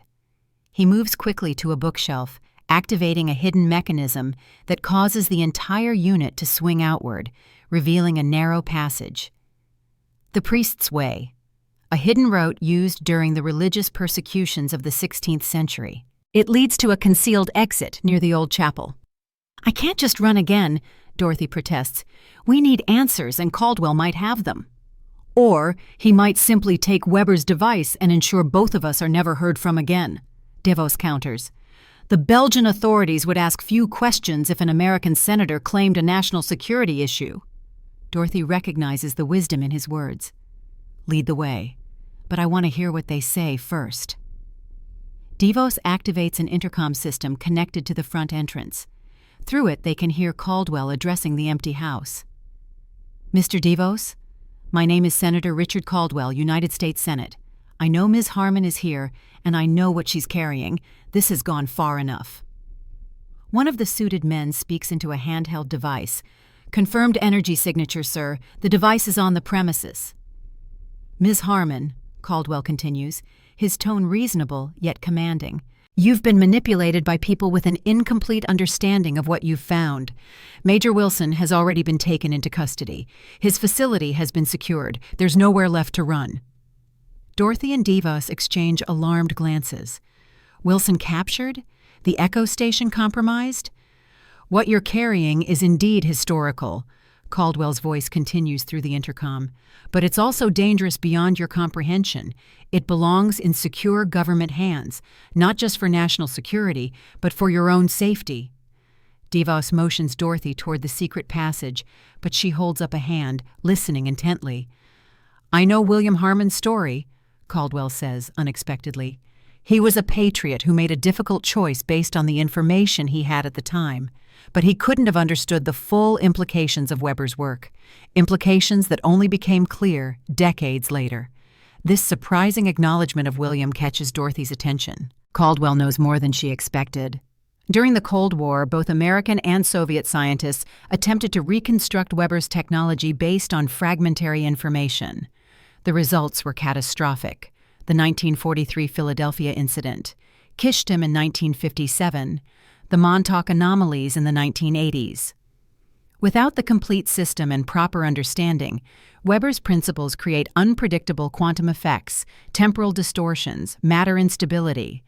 This aligns with what Eleanor had told her about Project Rainbow and Project Glock. Caldwell continues, his voice taking on a more personal tone. My grandfather was at Philadelphia in 1943, Ms. Harmon. He witnessed firsthand what happens when Weber's technology is improperly implemented. The official reports were sanitized, but the reality was horrific. Men fused with the ship's structure. Others vanished entirely, only to reappear days later, embedded in the deck plating. Some reported experiencing months of subjective time during seconds of objective reality. The revelation lands like a physical blow. Caldwell's opposition isn't just about protecting family financial interests or American diplomatic standing. It's rooted in genuine fear of the technology's potential dangers. I'm not your enemy, Ms. Harmon. I'm trying to prevent a catastrophe. The world isn't ready for what Weber discovered, just as it wasn't ready in 1917 or 1943 or 1957. DeVos pulls at Dorothy's arm, urging her toward the escape route. Reluctantly, she follows, Caldwell's words echoing in her mind as they navigate the narrow, ancient passage. The tunnel emerges, as DeVos promised, near the small chapel some distance from the main farmhouse. Through the trees, they can see additional vehicles arriving, local police, judging by the markings. We need transportation, Dorothy says urgently. My caretaker's cottage is just beyond that rise. He keeps a motorcycle in the shed. Not fast, but reliable. They move quickly through the gathering dusk, reaching the cottage without being spotted. The caretaker is absent, but the motorcycle, an old BMW with a sidecar, is where DeVos said it would be. You know how to ride? DeVos asks. Dorothy nods. Her grandfather taught her on his vintage Harley. Where should I go? DeVos considers. Brussels is too obvious. Head for Liège. I have colleagues at the university there who can provide temporary shelter. I'll contact them once it's safe. He scribbles an address on a piece of paper. Ask for Professor Martine Dubois, my cousin. Use my name. As Dorothy prepares the motorcycle, DeVos asks the question that's been implicit since her arrival. The device you're carrying, what do you intend to do with it? Dorothy pauses. Honestly? I'm not sure anymore. I came to Belgium believing I was completing my grandfather's mission, finding the truth about William and clearing our family name. But now you understand why some truths remain hidden, DeVos finishes. Some technologies are simply too disruptive, too powerful for their time. Or any time, Dorothy adds, thinking of Caldwell's descriptions of the Philadelphia and Kishtim incidents. But destroying it isn't the answer either. This knowledge exists. Weber discovered it a century ago. Someone will rediscover it eventually. Perhaps what matters is not whether the technology exists, but who controls it and to what purpose, DeVos suggests. Your great-uncle and Weber believed it should belong to humanity, not to governments or armies. This crystallizes something in Dorothy's thinking. That's it. They weren't trying to suppress the technology permanently. They were ensuring it would emerge under the right conditions, with proper safeguards. She starts the motorcycle's engine. I need to find Wilson's daughter in Brussels, Catherine Wilson. She works at the American Embassy. That may be difficult with Caldwell's people looking for you, and if Wilson has been arrested, she's my only link to understanding the complete picture. Wilson knew more than he told me, I'm sure of it. DeVos nods in reluctant agreement. Take back roads to Liège. Contact my cousin. She can help arrange a secure meeting. As Dorothy prepares to depart, DeVos adds one final piece of information. There's something else you should know.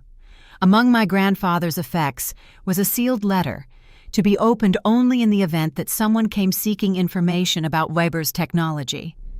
I opened it 20 years ago, after your grandfather's last visit. It contained a single sentence, written in Klaus Weber's hand.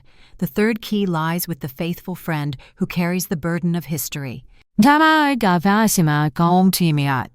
Dorothy ponders this cryptic message as she navigates the motorcycle along narrow Belgian country roads, avoiding main highways where checkpoints might be established.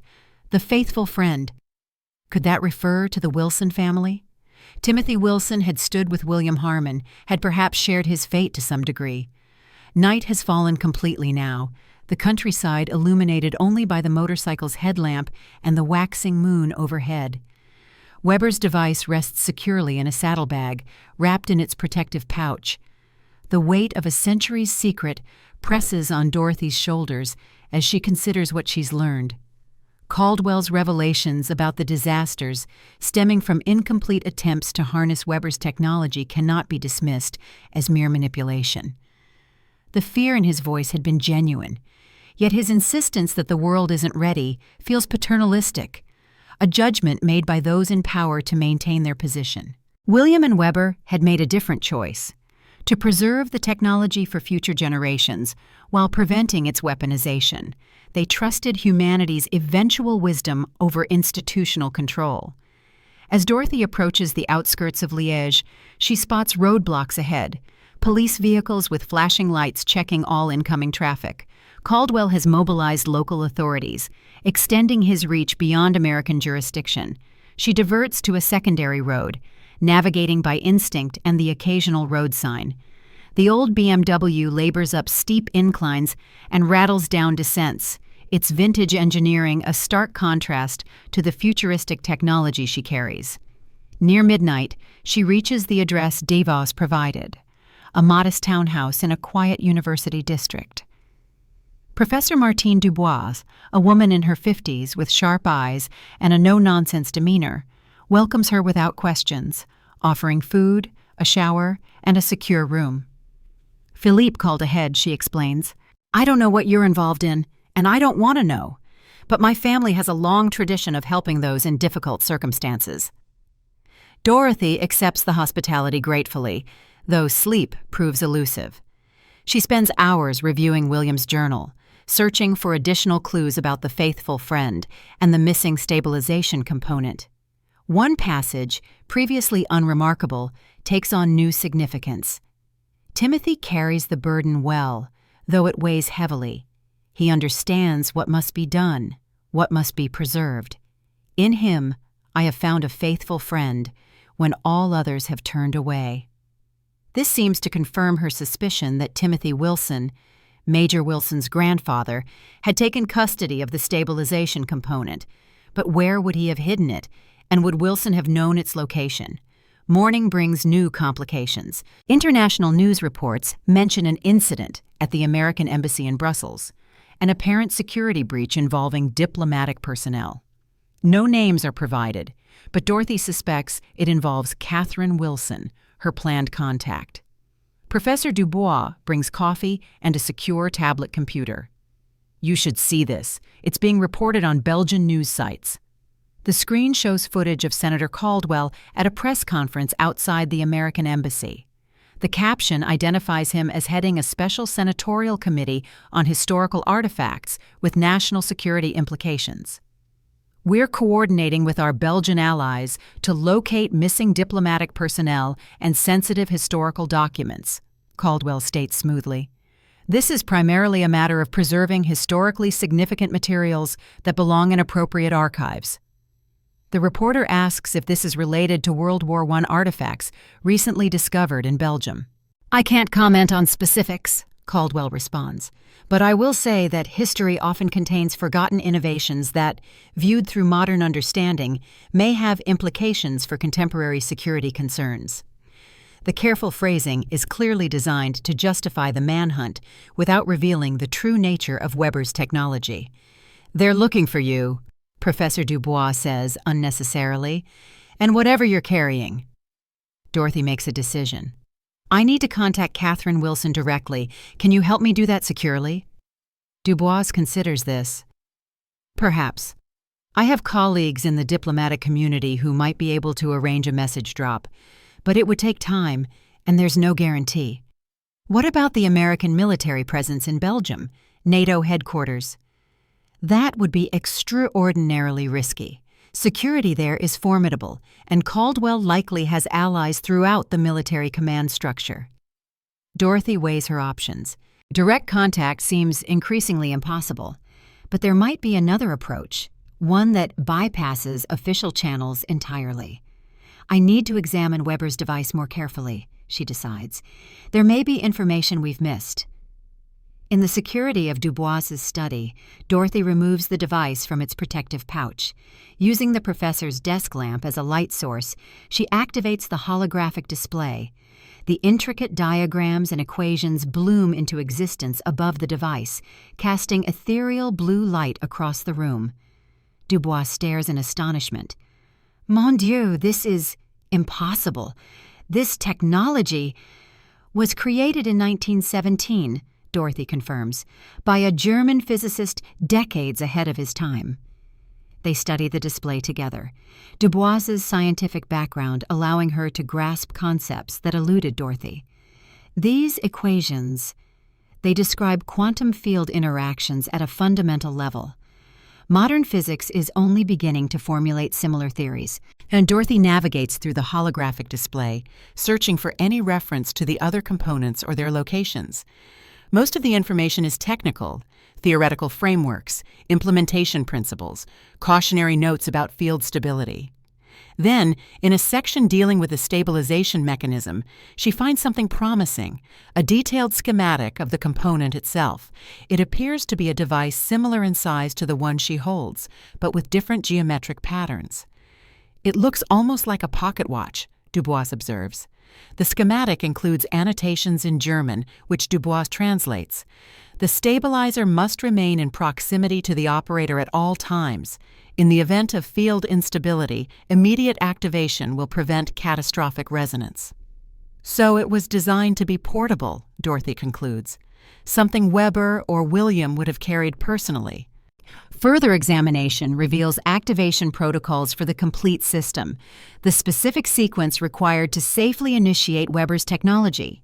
The theoretical framework she holds must interface with the power generator, which in turn is regulated by the stabilization component.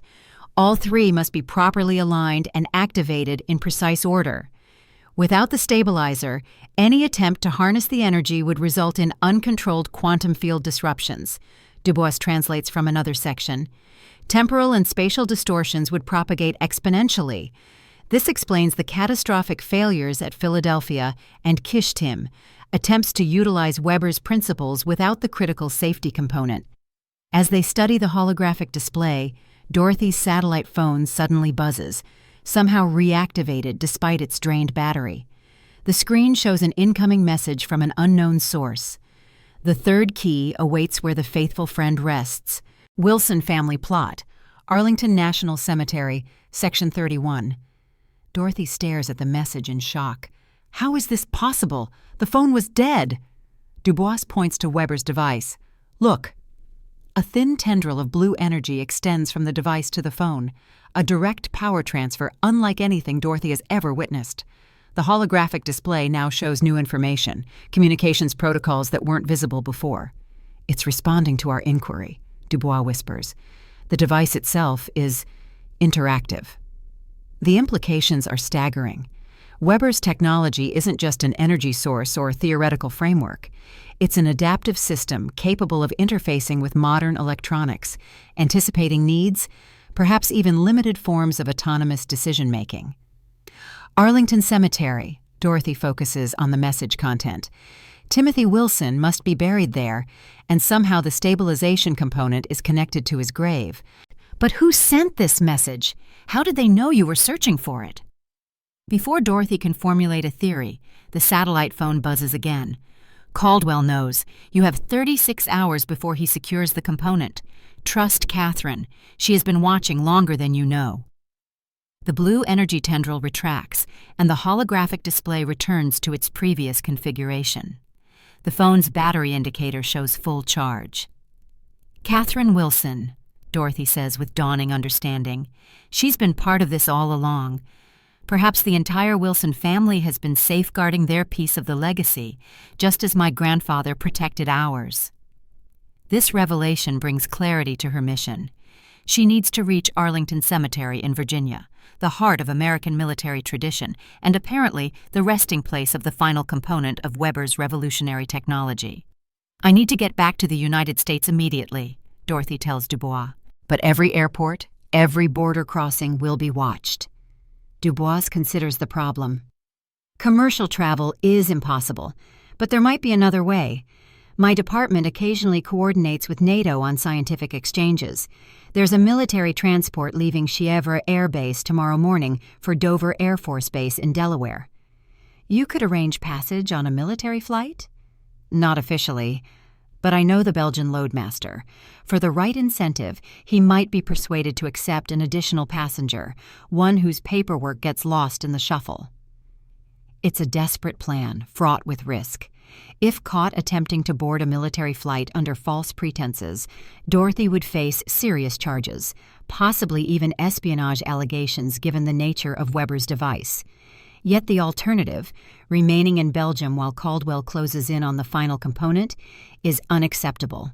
The complete system must be reassembled under the right circumstances by people who understand William and Weber's original intention. Make the arrangements, Dorothy decides. I need to get to Arlington before Caldwell.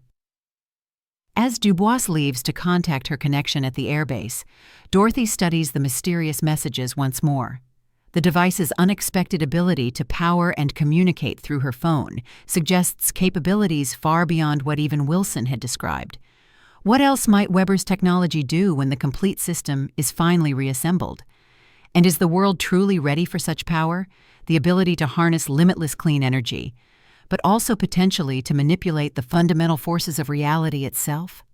Dorothy recalls William's final journal entry.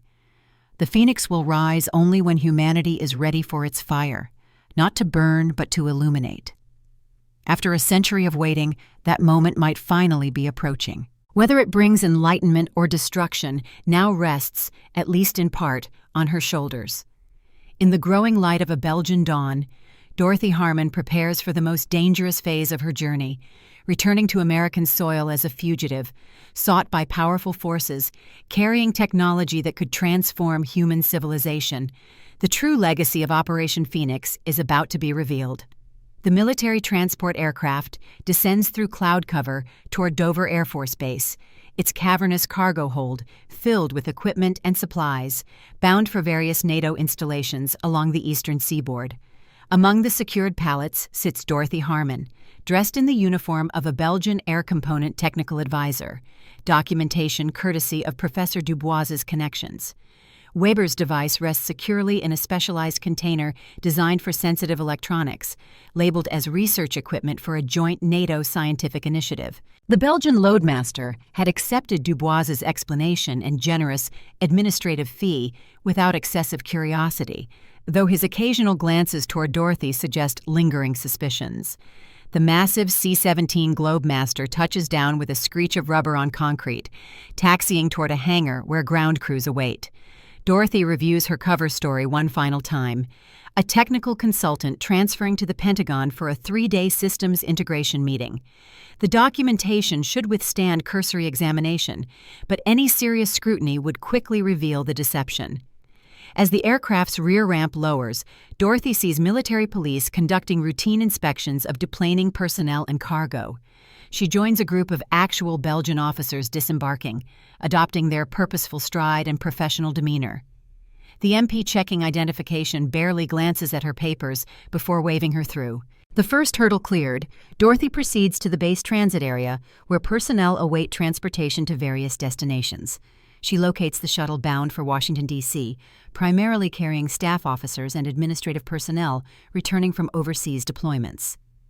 3 hours later, the shuttle arrives at the Pentagon. Dorothy disembarks with the others, proceeding through security with her borrowed credentials. Once inside the massive complex, she slips away from the group, finding a secluded corridor to change into civilian clothes from her backpack. The Pentagon's labyrinthine layout provides excellent cover as she makes her way to a public exit, emerging into the afternoon sun of Northern Virginia. From here, Arlington National Cemetery is just a short distance away, and with it, the Wilson family plot in Section 31, where the final component of Weber's technology supposedly awaits. The historic cemetery spreads before her, row upon row of white headstones, marking the final resting places of America's military heroes. Section 31 lies in the cemetery's southern portion, an older area containing veterans from multiple conflicts, including both World Wars. Dorothy navigates the solemn grounds with appropriate reverence, consulting a directory to locate the Wilson family plot. The afternoon is waning, shadows lengthening across the manicured lawns. Few visitors remain at this hour, most having departed before the approaching closure time. She finds the Wilson plot marked by a modest stone bearing multiple names, generations of family service to the nation.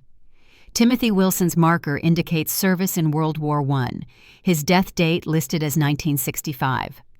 Nearly 50 years after the conflict that defined his life, the man William Harmon called his faithful friend had carried whatever secrets they shared to this grave. Dorothy studies the headstone carefully, unsure what to look for. The stone itself appears solid, with no obvious hiding places or unusual features. The ground around it is well maintained, showing no signs of recent disturbance. What had the mysterious message meant? The third key awaits where the faithful friend rests. If the stabilization component is here, it must be concealed in some way that has escaped detection for decades, through countless groundskeeping cycles, weather events, and cemetery maintenance. As the setting sun casts a golden glow across the endless rows of white markers, Dorothy notices something unusual about Timothy Wilson's inscription. While the other family members have standard information, name, rank, dates of birth and death, perhaps a brief phrase of remembrance, Timothy's includes a small symbol alongside his service information, a stylized image that to most observers might appear to be a conventional military insignia or religious emblem. But Dorothy recognizes it immediately, a simplified phoenix, nearly identical to the one on her great-uncle's truck. This must be the marker she's seeking, but how does it lead to the stabilization component? She examines the stone more closely, running her fingers along the engraved symbol. It doesn't move or depress. There's no hidden compartment in the headstone itself. Perhaps it's a directional indicator. She steps back, considering the angle and orientation of the phoenix emblem. It points northeast, toward a large oak tree some 50 yards distant. The ancient tree stands alone, its massive trunk and spreading branches providing shade for several graves. Following the indicated direction, Dorothy approaches the oak, studying the ground around its base for any sign of disturbance or marking. Nothing is immediately visible, but as she circles the tree, she discovers a small metal plaque embedded in the ground among its roots. The plaque bears no name, only a series of numbers, 37, 41, 14, 09. Coordinates, perhaps? A combination? A date? Dorothy considers the possibilities. William and Timothy were both military men, trained to conceal and encrypt important information. The numbers likely have significance beyond their face value. She tries thinking of them as map coordinates, but the values don't make sense for any logical mapping system. A combination seems more likely, perhaps for a safety deposit box or storage locker. But where would such a container be located? The cemetery's closing announcement echoes from distant speakers. She has minutes before security personnel begin their rounds to ensure all visitors have departed. Whatever the numbers mean, she'll need to decipher them elsewhere. As Dorothy prepares to leave, her satellite phone buzzes. Another message from the unknown sender. The numbers are his: book, chapter, verse, line. The faithful carry their truth. His book? Timothy Wilson's personal Bible, perhaps? But where would that be after all these years? Dorothy departs the cemetery as darkness falls, contemplating her next move. Without Wilson's help or direct contact with his daughter Catherine, she's at a significant disadvantage. Caldwell's resources vastly exceed her own, and time is running short.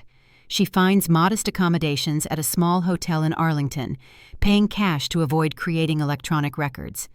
In her room, she activates Weber's device again, hoping for additional guidance. The holographic display appears, but no new information is forthcoming. The mysterious communication system seems to operate on its own inscrutable schedule. Dorothy reviews what she knows. Timothy Wilson was entrusted with the stabilization component. He apparently concealed it using a numeric code connected to his book. The faithful friend carries the burden of history. A new angle occurs to her. Timothy Wilson's military records might provide insight. Service records from World War I would be publicly available at the National Archives. Perhaps there's something in his file that explains the numeric sequence. Morning finds Dorothy at the National Archives building, navigating the research protocols with careful anonymity.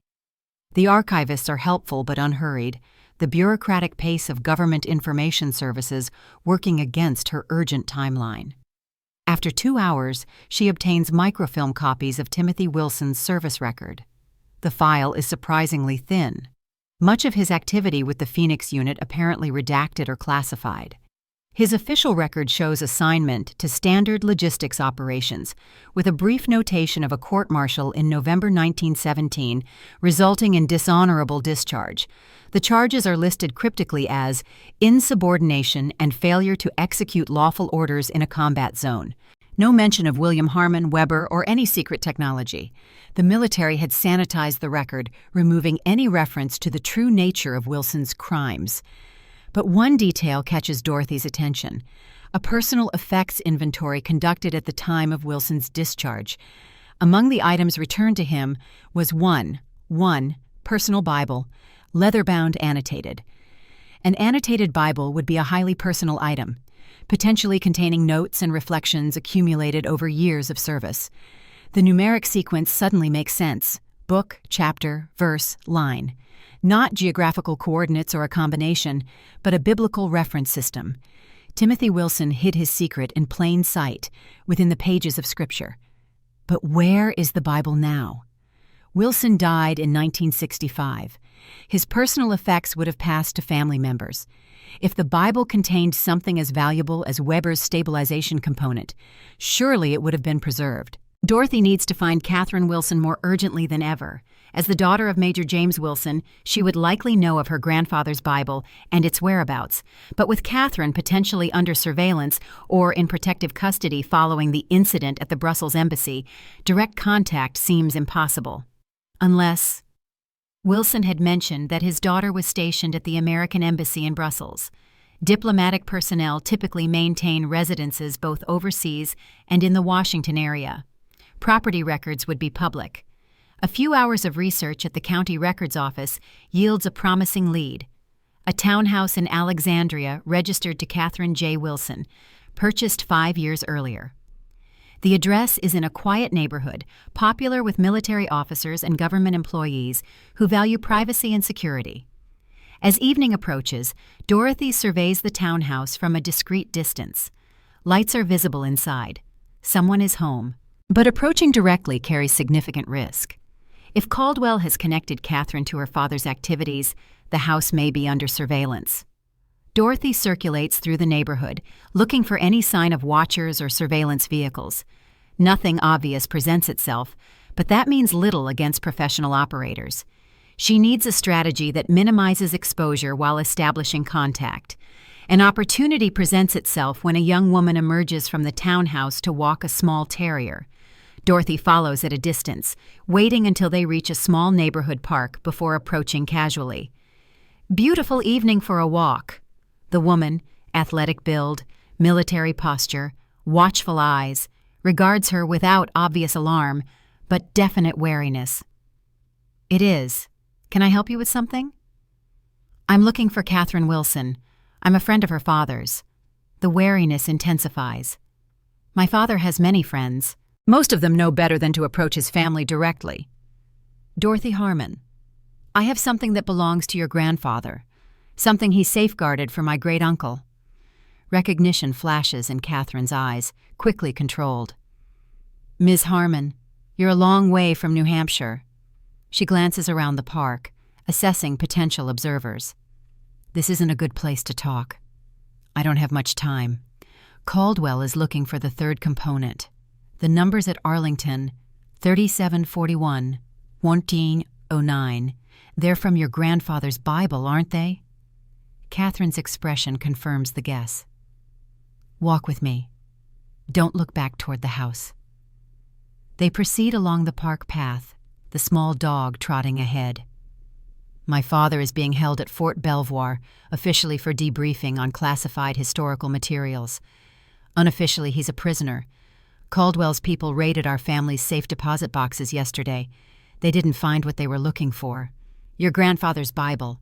"Yes.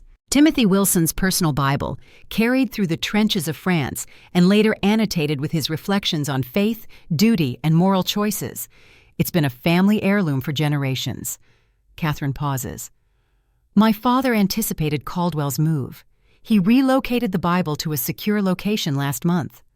"Where?" "The Smithsonian Institution's preservation facility. He has connections there, friends who owed him favors. The Bible is officially being assessed for historical significance and possible inclusion in a future exhibit on American military chaplaincy. We need to get it. Not possible through conventional channels. The facility has museum-grade security, and Caldwell has almost certainly flagged the Bible in government systems by now.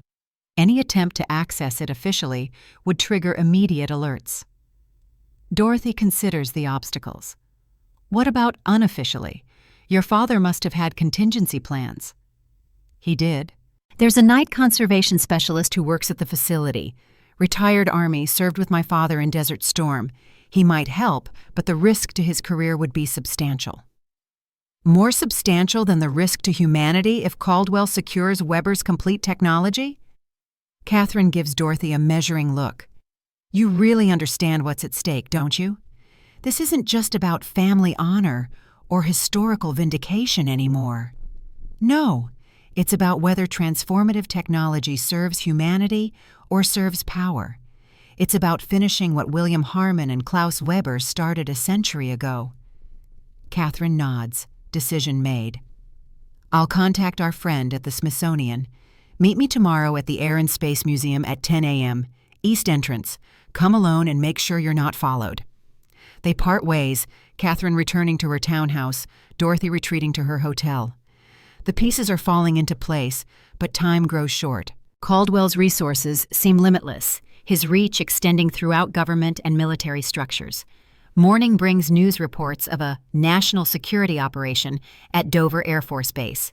Personnel questioned, cargo inspected, flights delayed. Dorothy's infiltration has been discovered, the net tightening. She changes hotels as a precaution, paying cash at a different establishment further from the city center. At precisely 10 a.m., Dorothy enters the Air and Space Museum, blending with the early tourist crowds. Catherine Wilson awaits near a display of early aviation equipment, dressed casually, but with the unmistakable alertness of trained personnel. "We have a problem," Catherine begins without preamble. Caldwell's people visited the preservation facility at 6 a.m. They had authorization to remove all Wilson family items for national security review. The Bible is gone. Dorothy's heart sinks. "He has the third component now." "Not necessarily. My father's friend says the Bible appeared normal. No obvious modifications or hidden compartments. If the stabilization device is concealed within it somehow, Caldwell may not have discovered it yet. The numeric sequence, 3741-1509, what does it mean specifically? In biblical reference terms, it would indicate Book 37, Chapter 41, Verse 14, Line 9. But the Bible only has 66 books, so that interpretation doesn't work. Catherine frowns. Unless it's not a standard reference system, Dorothy considers alternatives. What if it's positional rather than referential? Page 37, line 41, word 14, letter 9. Possible. My grandfather was a cryptography specialist after his return from Europe. He developed several novel encoding systems during World War II. Their discussion is interrupted by Catherine's phone buzzing with a text message. Her expression tightens as she reads it. My father has been transferred to a secure medical facility for evaluation following concerning statements about classified historical matters. They're discrediting him before he can speak publicly. Where are they holding him? Walter Reed National Military Medical Center, Psychiatric Wing, ostensibly for evaluation of stress-induced paranoia and delusional thinking. Catherine's voice carries controlled fury.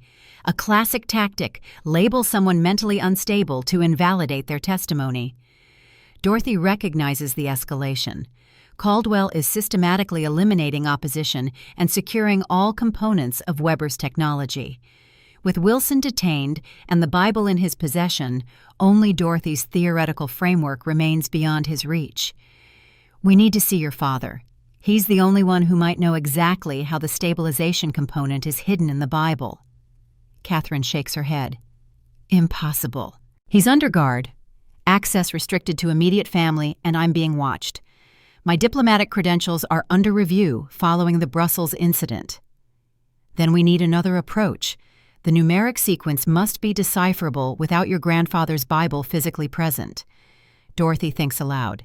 If Timothy Wilson was as careful as my great-uncle, he would have created redundant systems, multiple ways to access the information in case the primary method was compromised. There is something else, Catherine admits, a family tradition. Each Wilson who learns about Phoenix receives a personal item that belonged to Timothy, something he carried in the trenches of France. My father received his pocket watch.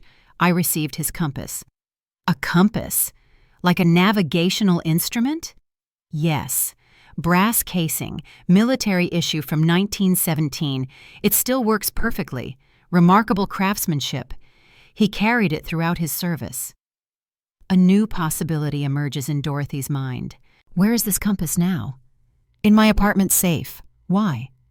The faithful friend who carries the burden of history. Dorothy recalls the cryptic message.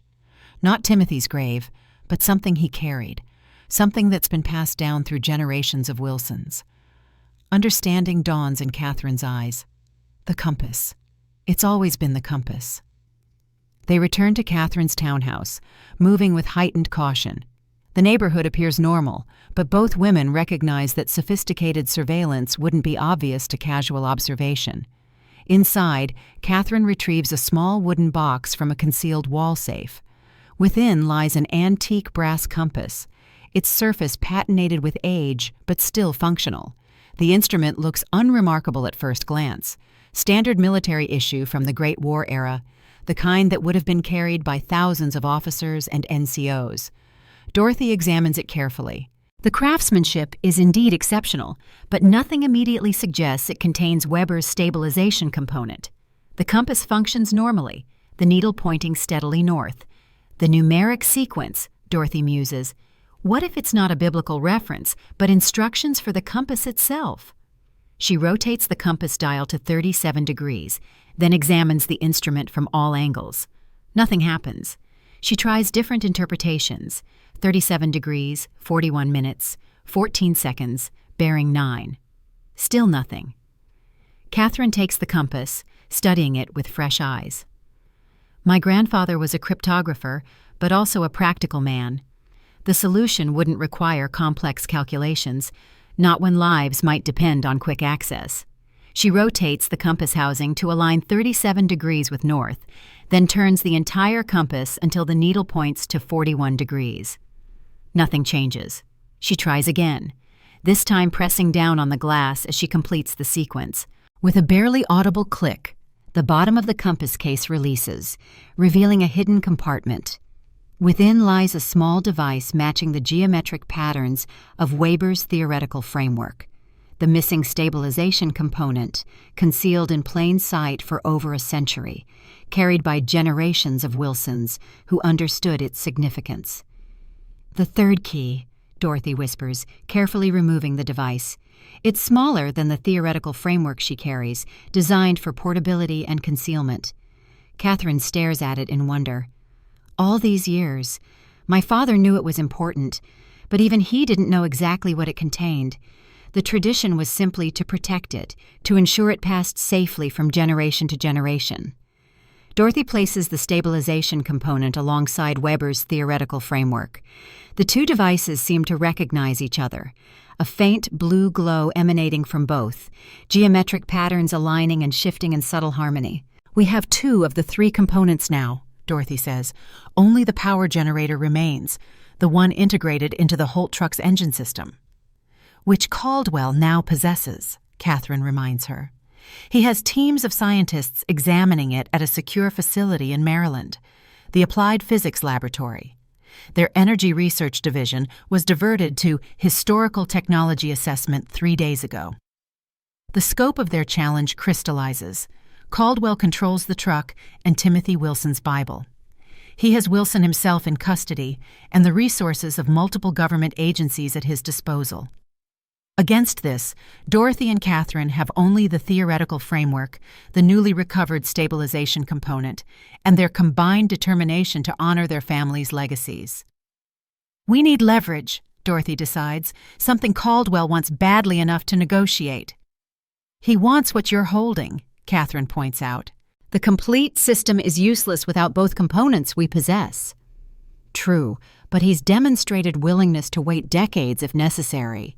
His family has suppressed this technology for generations. Patience is their strategy." Dorothy activates both devices simultaneously, hoping for insight from the expanded holographic display. The projection that appears is far more extensive than previous activations. Complete schematics for the entire 3-component system, including detailed specifications for the power generator housed within the Holt truck. "This is it," Catherine marvels, studying the display. "The complete Phoenix technology, just as Weber designed it." Dorothy focuses on the activation protocols.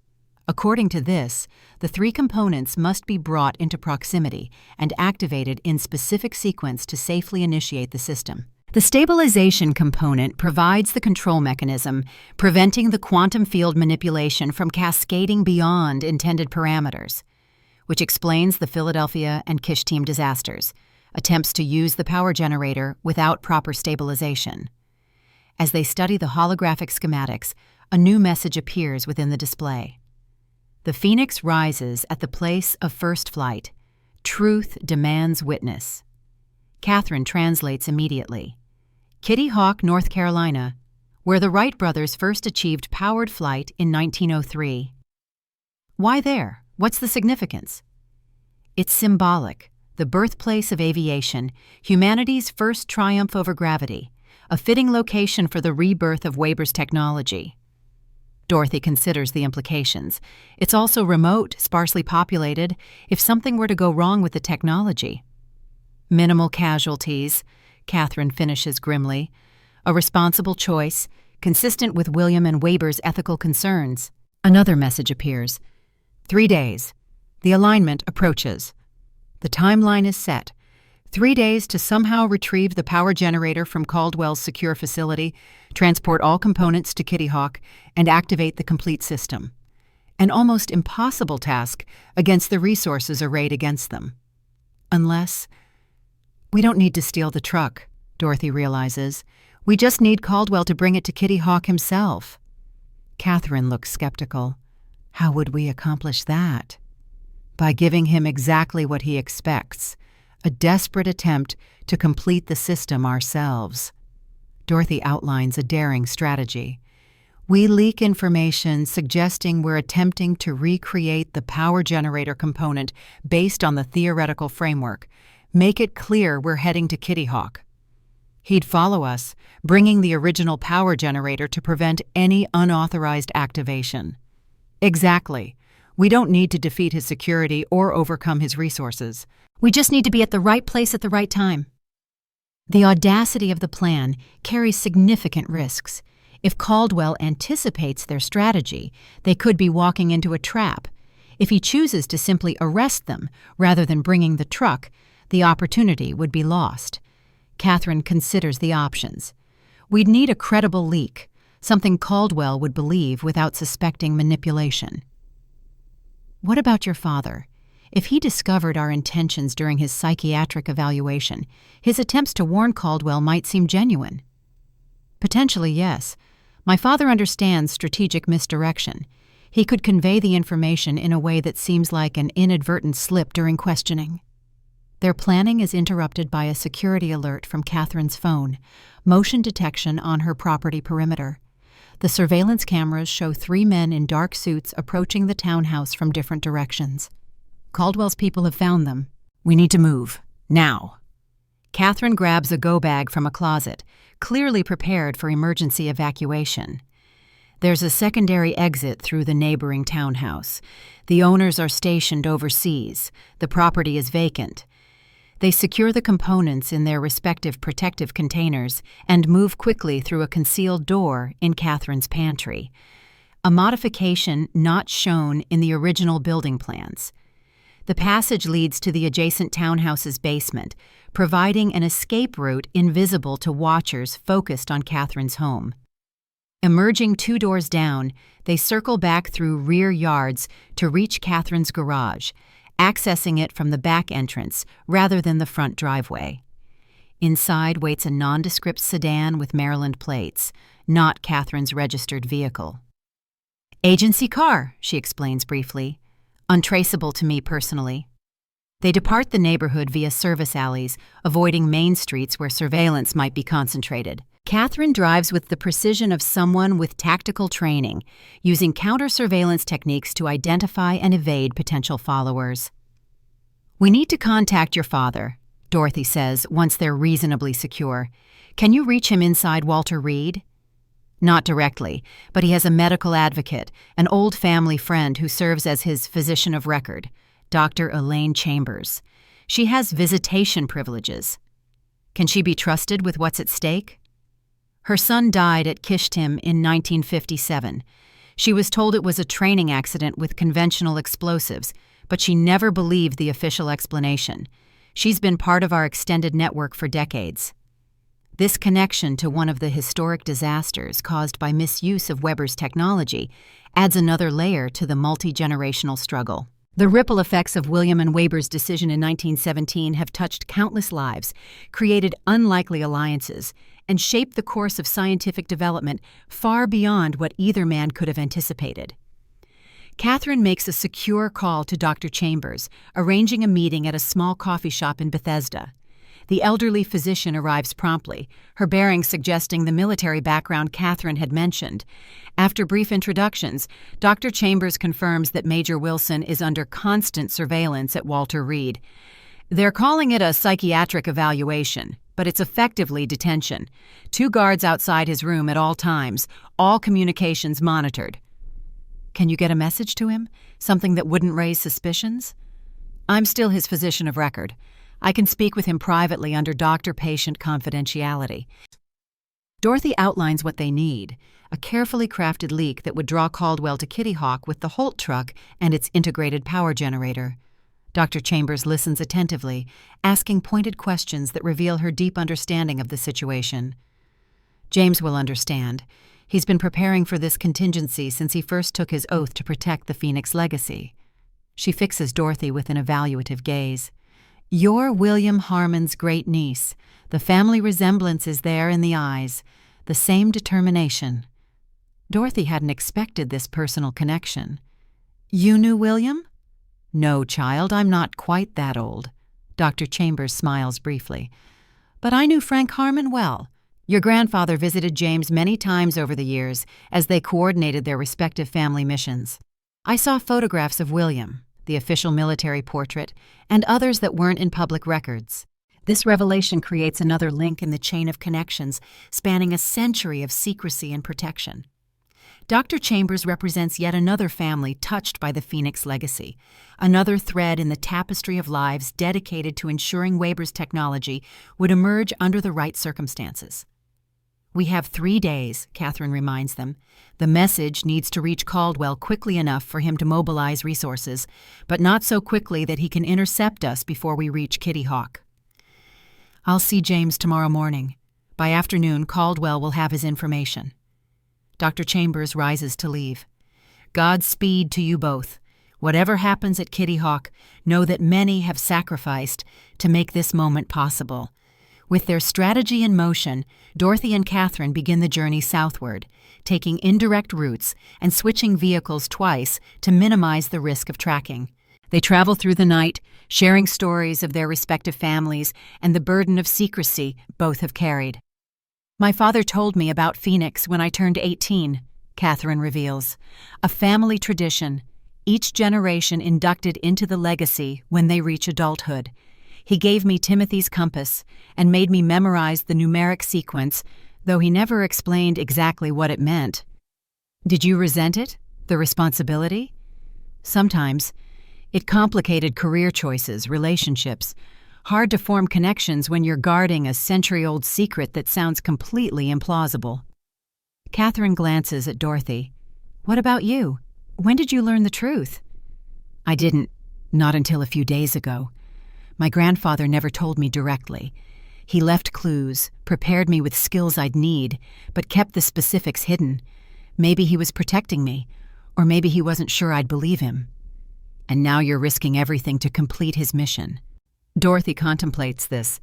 It started as a family obligation, clearing William's name, vindicating my grandfather's lifelong quest.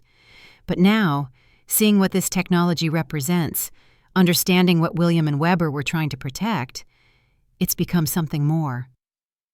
A chance to change the world, Catherine suggests, or to protect it from change that comes too rapidly, without ethical guidance. Dorothy studies the stabilization component. Weber built safeguards into his discovery, literal and philosophical. The technology can't function properly without balance and control. As dawn breaks over the North Carolina coastline, they approach the Outer Banks, the narrow strip of barrier islands where humanity first achieved powered flight. Kitty Hawk and nearby Kill Devil Hills have changed since the Wright brothers' time, but the spirit of innovation remains in the monuments and museums dedicated to that pivotal achievement. They find temporary accommodation at a small rental cottage, paying cash and using aliases. The tourist season has ended, leaving the area relatively quiet, ideal for their purposes. From the cottage's deck, the Wright brothers' National Memorial is visible in the distance, its granite pylon reaching skyward like a beacon.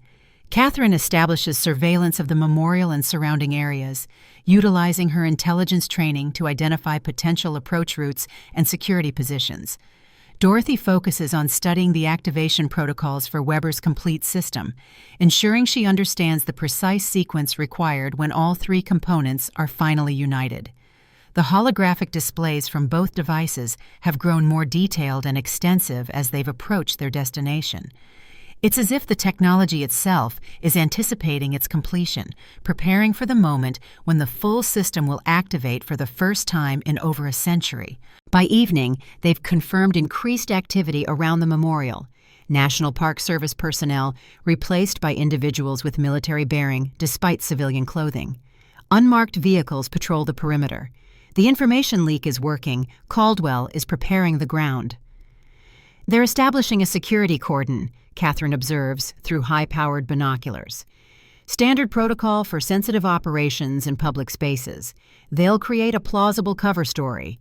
Maintenance work, structural inspection, perhaps an unexploded ordnance from a military training area. Do you see the truck? Has Caldwell brought the power generator? Not yet. They're preparing the site first. The high-value asset won't arrive until everything is secured. Dorothy considers their diminishing options. With Caldwell's forces already in position, direct access to the memorial seems impossible. Yet according to the activation protocols, the three components must be brought together at the precise location indicated, the place of first flight. We need a diversion, Dorothy decides, something significant enough to draw attention away from the memorial temporarily. Catherine ponders this challenge. Coastal Patrol conducts regular exercises offshore. A distress call from a civilian vessel would trigger standard response protocols, resources diverted to search and rescue. Can we credibly fake such a call? We don't need to fake it. There's a derelict fishing boat grounded on the shoals about 2 miles offshore. It's been there since last week's storm, marked for salvage. If it were to catch fire. The implication is clear. A burning vessel visible from shore would demand immediate response, drawing attention and resources away from the memorial. The ethical considerations are significant, but the stakes justify extraordinary measures, provided no lives are endangered. As night falls, their planning acquires new urgency when a heavy transport helicopter passes overhead, heading toward the memorial. Through night vision equipment borrowed from Catherine's agency contacts, they observe the Holt truck being offloaded under tight security. The final component of Weber's technology has arrived. Caldwell is moving faster than anticipated, Catherine notes with concern. He's not waiting for us to make an attempt. He's planning to secure the site and extract us when we approach. The tactical situation has deteriorated significantly. Caldwell now controls the high ground, both literally and figuratively. With the truck in position and security forces established, any direct approach would result in immediate capture. Yet the mysterious messages from Weber's device continue to insist. The alignment approaches. The Phoenix must rise at first light. Dorothy studies the schematics again, focusing on the power generator's specifications. There's something we're missing. Weber designed this system with extraordinary precision, but also with ethical safeguards. He wouldn't have made activation completely dependent on physical access if there were risks of interception. A new detail catches her attention, a resonance principle outlined in the theoretical framework. Under certain conditions, the components can establish quantum entanglement across limited distances, creating a synchronized field without direct physical contact. We don't need to reach the truck, Dorothy realizes. We just need proximity, within 100 meters. The theoretical framework and stabilization component can establish contact with the power generator through quantum resonance. This approach carries its own risks. Without direct physical connection, the system's behavior might be less predictable. The safeguards Weber designed for controlled activation might function differently when the components connect remotely. But with Caldwell's forces controlling all access to the memorial grounds, no better option presents itself. They formulate a new plan, approach before dawn through the less monitored southern perimeter, establish position within resonance range, and initiate activation as the sun rises. The diversion remains necessary, but takes on a different form.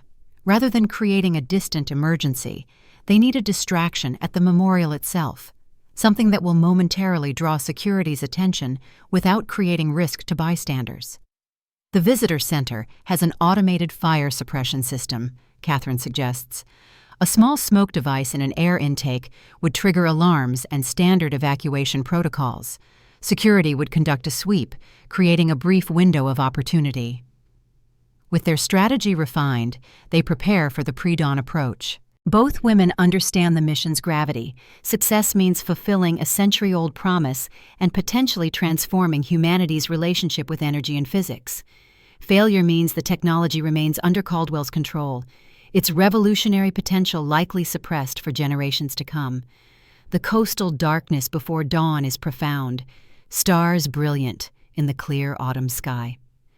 Dorothy and Catherine move silently through maritime forest and dunes, approaching the memorial from its least accessible angle. The theoretical framework and stabilization component, now emitting a synchronized pulse of blue light, guide their progress like modern divining rods. Security patrols maintain predictable patterns, allowing the women to advance during calculated gaps in coverage. The Holt truck is visible on the memorial grounds, positioned precisely at the spot where the Wright Flyer first left the ground in December 1903. Floodlights illuminate the scene, military precision evident in the placement of guards and equipment. Dorothy recognizes Caldwell himself standing near the truck in conversation with several officials. His presence confirms the operation's importance. The senator has come personally to secure Weber's technology once and for all. They reach their planned position, a maintenance shed within 90 meters of the truck, just within the theoretical resonance range. Catherine deploys the smoke device through a remote trigger, sending it into the visitor center's ventilation system on a timed delay. When alarms blare across the memorial grounds, the response is immediate. Security personnel move with practiced efficiency, following established protocols for potential fire incidents. The momentary redistribution of forces creates their window of opportunity. Dorothy activates both components simultaneously, initiating the resonance sequence designed to establish connection with the power generator. The blue glow intensifies, geometric patterns shifting rapidly as the devices search for their counterpart. On the memorial grounds, unexpected activity erupts around the Holt truck. The modified engine compartment emanates matching blue illumination, visible even through the metal casing. Security personnel react with confusion, not having anticipated this development. Caldwell rushes toward the truck, shouting orders.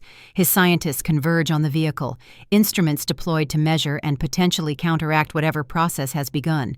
But Weber's technology, designed with intentional safeguards against unauthorized use, resists their interventions. The resonance builds, creating a visible energy field connecting Dorothy's position to the truck. The quantum entanglement Weber theorized a century ago manifests as a shimmering corridor of blue-white light, establishing the connection necessary for system activation.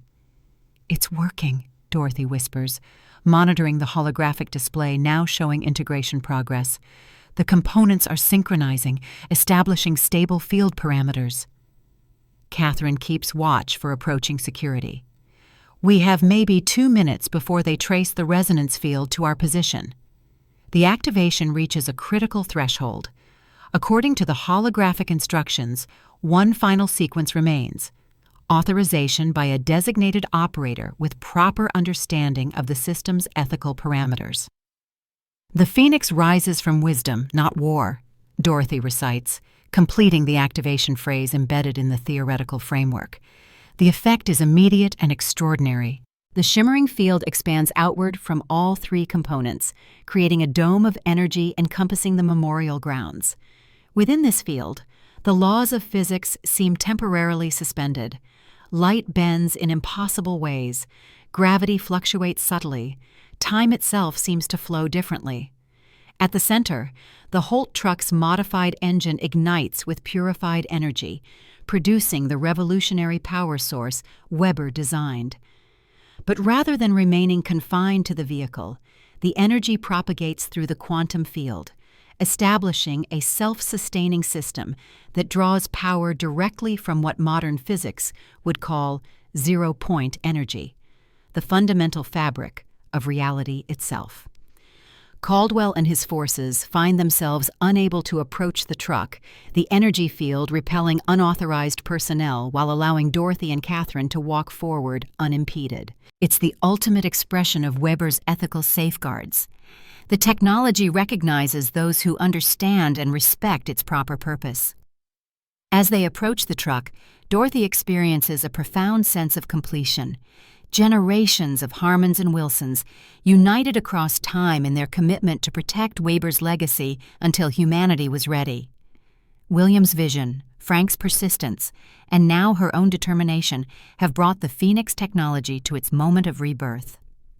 Caldwell, separated from the truck by the impenetrable energy field, watches with a complex mixture of emotions: fear, anger, but also growing understanding as the technology's true nature reveals itself. This is not a weapon or a tool for domination, but something far more profound. The rising sun breaks over the Atlantic horizon, its first rays striking the memorial pylon and illuminating the scene in golden light. The energy field responds to this natural phenomenon, expanding further, and stabilizing into permanent configuration. Within the holographic display, new information appears. The complete activation has triggered a final message from Weber himself, recorded a century earlier, but preserved within the system's quantum memory. To those who have united the three keys, I offer congratulations and warning. The power you now control represents humanity's potential for creation or destruction. It is not meant for any nation, any army, or any individual to possess exclusively. It belongs to all people, a common inheritance to light our way forward. The Phoenix technology cannot be weaponized. I have ensured this through fundamental design constraints. It will provide clean energy, advanced transportation, and healing capabilities beyond current medical understanding. But it will resist all attempts to create harm or establish dominance. William Harmon understood this principle when he chose conscience over orders. Together we entrusted our discovery to future generations, believing that wisdom would eventually triumph over war. That time has now arrived. The Phoenix rises not from the ashes of destruction, but from the light of shared understanding. Use it wisely, use it justly, use it for all humanity. As Weber's message fades, the energy field stabilizes into a permanent installation, a self-sustaining power source that cannot be moved, contained, or controlled by any single entity. The technology has fulfilled its creator's vision, emerging at the symbolic birthplace of aviation to usher in a new era of human achievement. Dorothy turns to face Caldwell across the diminishing barrier. It was never about weapons or dominance, Senator. Weber and William understood the danger of such power in the wrong hands, even American hands. That's why they created this system of safeguards and distributed keys. Caldwell approaches cautiously as the repelling effect subsides. His expression reflects dawning comprehension. My grandfather wasn't wrong about the dangers. The Philadelphia incident was an attempt to weaponize incomplete technology, Catherine finishes, without the ethical framework Weber built into the complete system. The world will change now, Caldwell acknowledges, professional pragmatism reasserting itself. Energy markets, transportation, medicine, nothing will be the same. That was always the intention, Dorothy responds. Not disruption for its own sake, but progression toward a better future. The technology will spread gradually, allowing for adaptation rather than collapse of existing systems. Indeed, the Phoenix installation is already demonstrating this principle, power flowing outward through existing electrical infrastructure, but at a measured pace that prevents overload or dependency. Weber's design includes transition protocols that allow for integration with current technology while encouraging evolution toward more advanced applications. In the days that follow, the Wright brothers' National Memorial becomes the center of global attention. Scientists, government officials, and ordinary citizens gathering to witness Weber's miracle. The technology resists all attempts at monopolization or restriction, fulfilling its designed purpose as a common resource for humanity. Major Wilson is released from detention, his role in preserving the Phoenix legacy finally acknowledged publicly. The historical records are amended. William Harmon's court-martial posthumously overturned, his actions recognized as moral courage rather than treason. Dorothy returns to New Hampshire, to the workshop where her journey began. The Holt truck remains at Kitty Hawk, permanently integrated with the Phoenix installation, but she carries something equally valuable: the complete technical documentation generated by Weber's theoretical framework, information that will guide the next generation of scientists and engineers in building upon his revolutionary discoveries. In the quiet of evening, she sits in her grandfather's old chair, a photograph of William Harmon on the workbench beside her. The century-long mission has reached its conclusion, family honor restored, a profound legacy secured. The Phoenix rises from wisdom, not war, she murmurs, understanding now the full meaning of those words. Not just activation phrase, but philosophy. Not just family history, but human future. Outside, the lights of her workshop burn steadily, powered by the first tendrils of Phoenix energy reaching across the nation. A new dawn approaches. not just for Dorothy Harmon and the descendants of those who protected Weber's vision, but for a world on the cusp of transformation. The faithful have carried their burden well. Now humanity inherits the light. 6 months have passed since the activation of the Phoenix technology at Kitty Hawk. The Wright brothers Memorial now serves dual purposes: commemorating humanity's first powered flight and housing the world's first quantum field energy generator.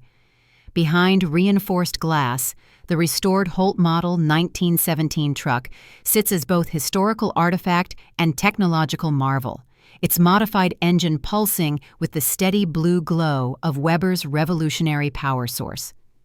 Dorothy Harmon stands at the observation platform, watching tourists and scientists alike as they circle the installation. The initial chaos has subsided, replaced by measured progress as governments and industries adapt to the implications of unlimited clean energy. The transition hasn't been without challenges: economic disruption, geopolitical tension, philosophical debate about humanity's readiness for such advancement. Yet the safeguards Weber built into his creation have functioned as intended, preventing weaponization while allowing beneficial applications to develop at a manageable pace. A formal ceremony unfolds on the memorial grounds. Military honor guard in precise formation, flag-draped podium, distinguished guests seated in orderly rows. Among them, Major James Wilson, recently promoted to colonel and appointed as military liaison to the newly established Phoenix Integration Commission. Catherine Wilson stands at his side, her diplomatic status fully restored, now serving as international coordinator for the Commission's global initiatives. The President approaches the podium, solemn and dignified. Today marks the official exoneration of William Harmon and Timothy Wilson, their court-martials posthumously overturned, their service records amended to reflect the truth of their actions in 1917.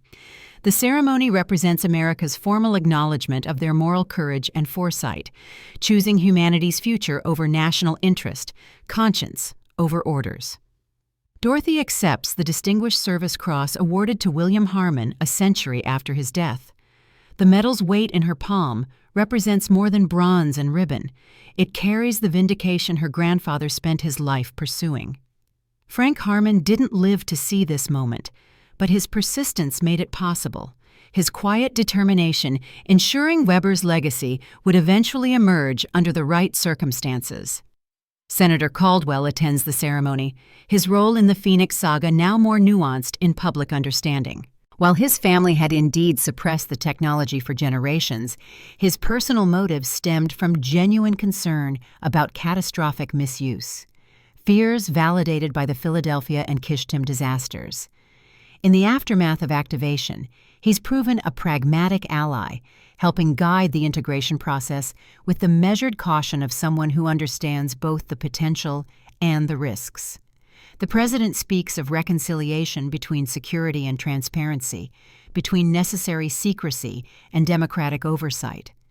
The Phoenix revelation has prompted broader governmental reforms, classification systems revisited, accountability mechanisms strengthened, greater protection for those who choose conscience over convenience. Not a perfect system, but an improved one, more aligned with the foundational values it claims to protect. National cemeteries across America now include special markers for those connected to the Phoenix legacy: military personnel, scientists, and civilians who maintained the century-long vigil, ensuring Weber's technology would emerge when humanity could use it responsibly. Arlington's Section 31, where Timothy Wilson rests among generations of faithful guardians, has become a place of quiet pilgrimage for those who understand the burden of necessary secrets. The Holt truck's restoration has been completed under Dorothy's supervision, every detail returned to original specification while preserving the modifications that made it unique. The Phoenix unit's emblem now adorns its side panels openly, no longer hidden beneath layers of institutional denial. The truck serves as a reminder that ordinary people in extraordinary circumstances can make decisions that echo through history. William Harmon wasn't a scientist or strategist, just a soldier who recognized a moment when technical capability and moral obligation intersected.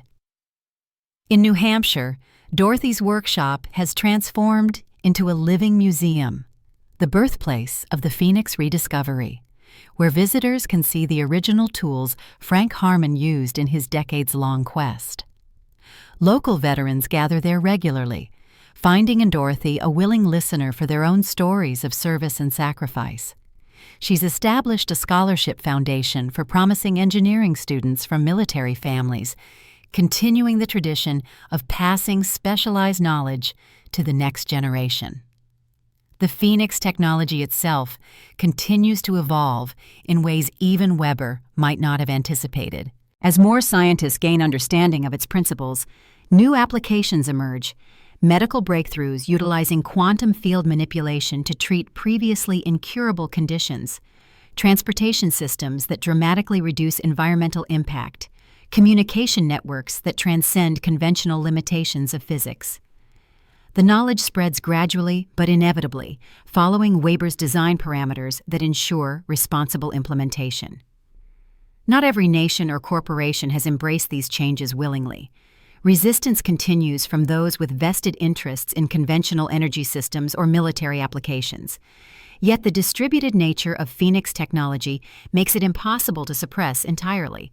Once the fundamental principles entered public awareness, innovation became unstoppable. Weber's ethical safeguards remain embedded in the core technology, rejecting weaponization while encouraging beneficial adaptation. Dorothy has declined numerous offers to monetize her role in the discovery, choosing instead a position as technical advisor to the Phoenix Integration Commission. Her mechanical expertise, combined with unique familiarity with Weber's original design, provides valuable perspective as modern engineers build upon century-old brilliance. She finds satisfaction in this work. Not fame or fortune, but the knowledge that William's courage and Frank's persistence have finally borne fruit. On quiet evenings, she still reviews her great-uncle's journal, finding new insights in his careful observations and moral reasoning. William Harmon wasn't perfect. No hero is when examined closely. He made mistakes, held biases common to his time, struggled with the immense responsibility thrust upon him. Yet when faced with the defining choice between expedience and ethics, between national advantage and human welfare, he chose the harder, nobler path. The Phoenix legacy offers no simple answers to humanity's ongoing challenges.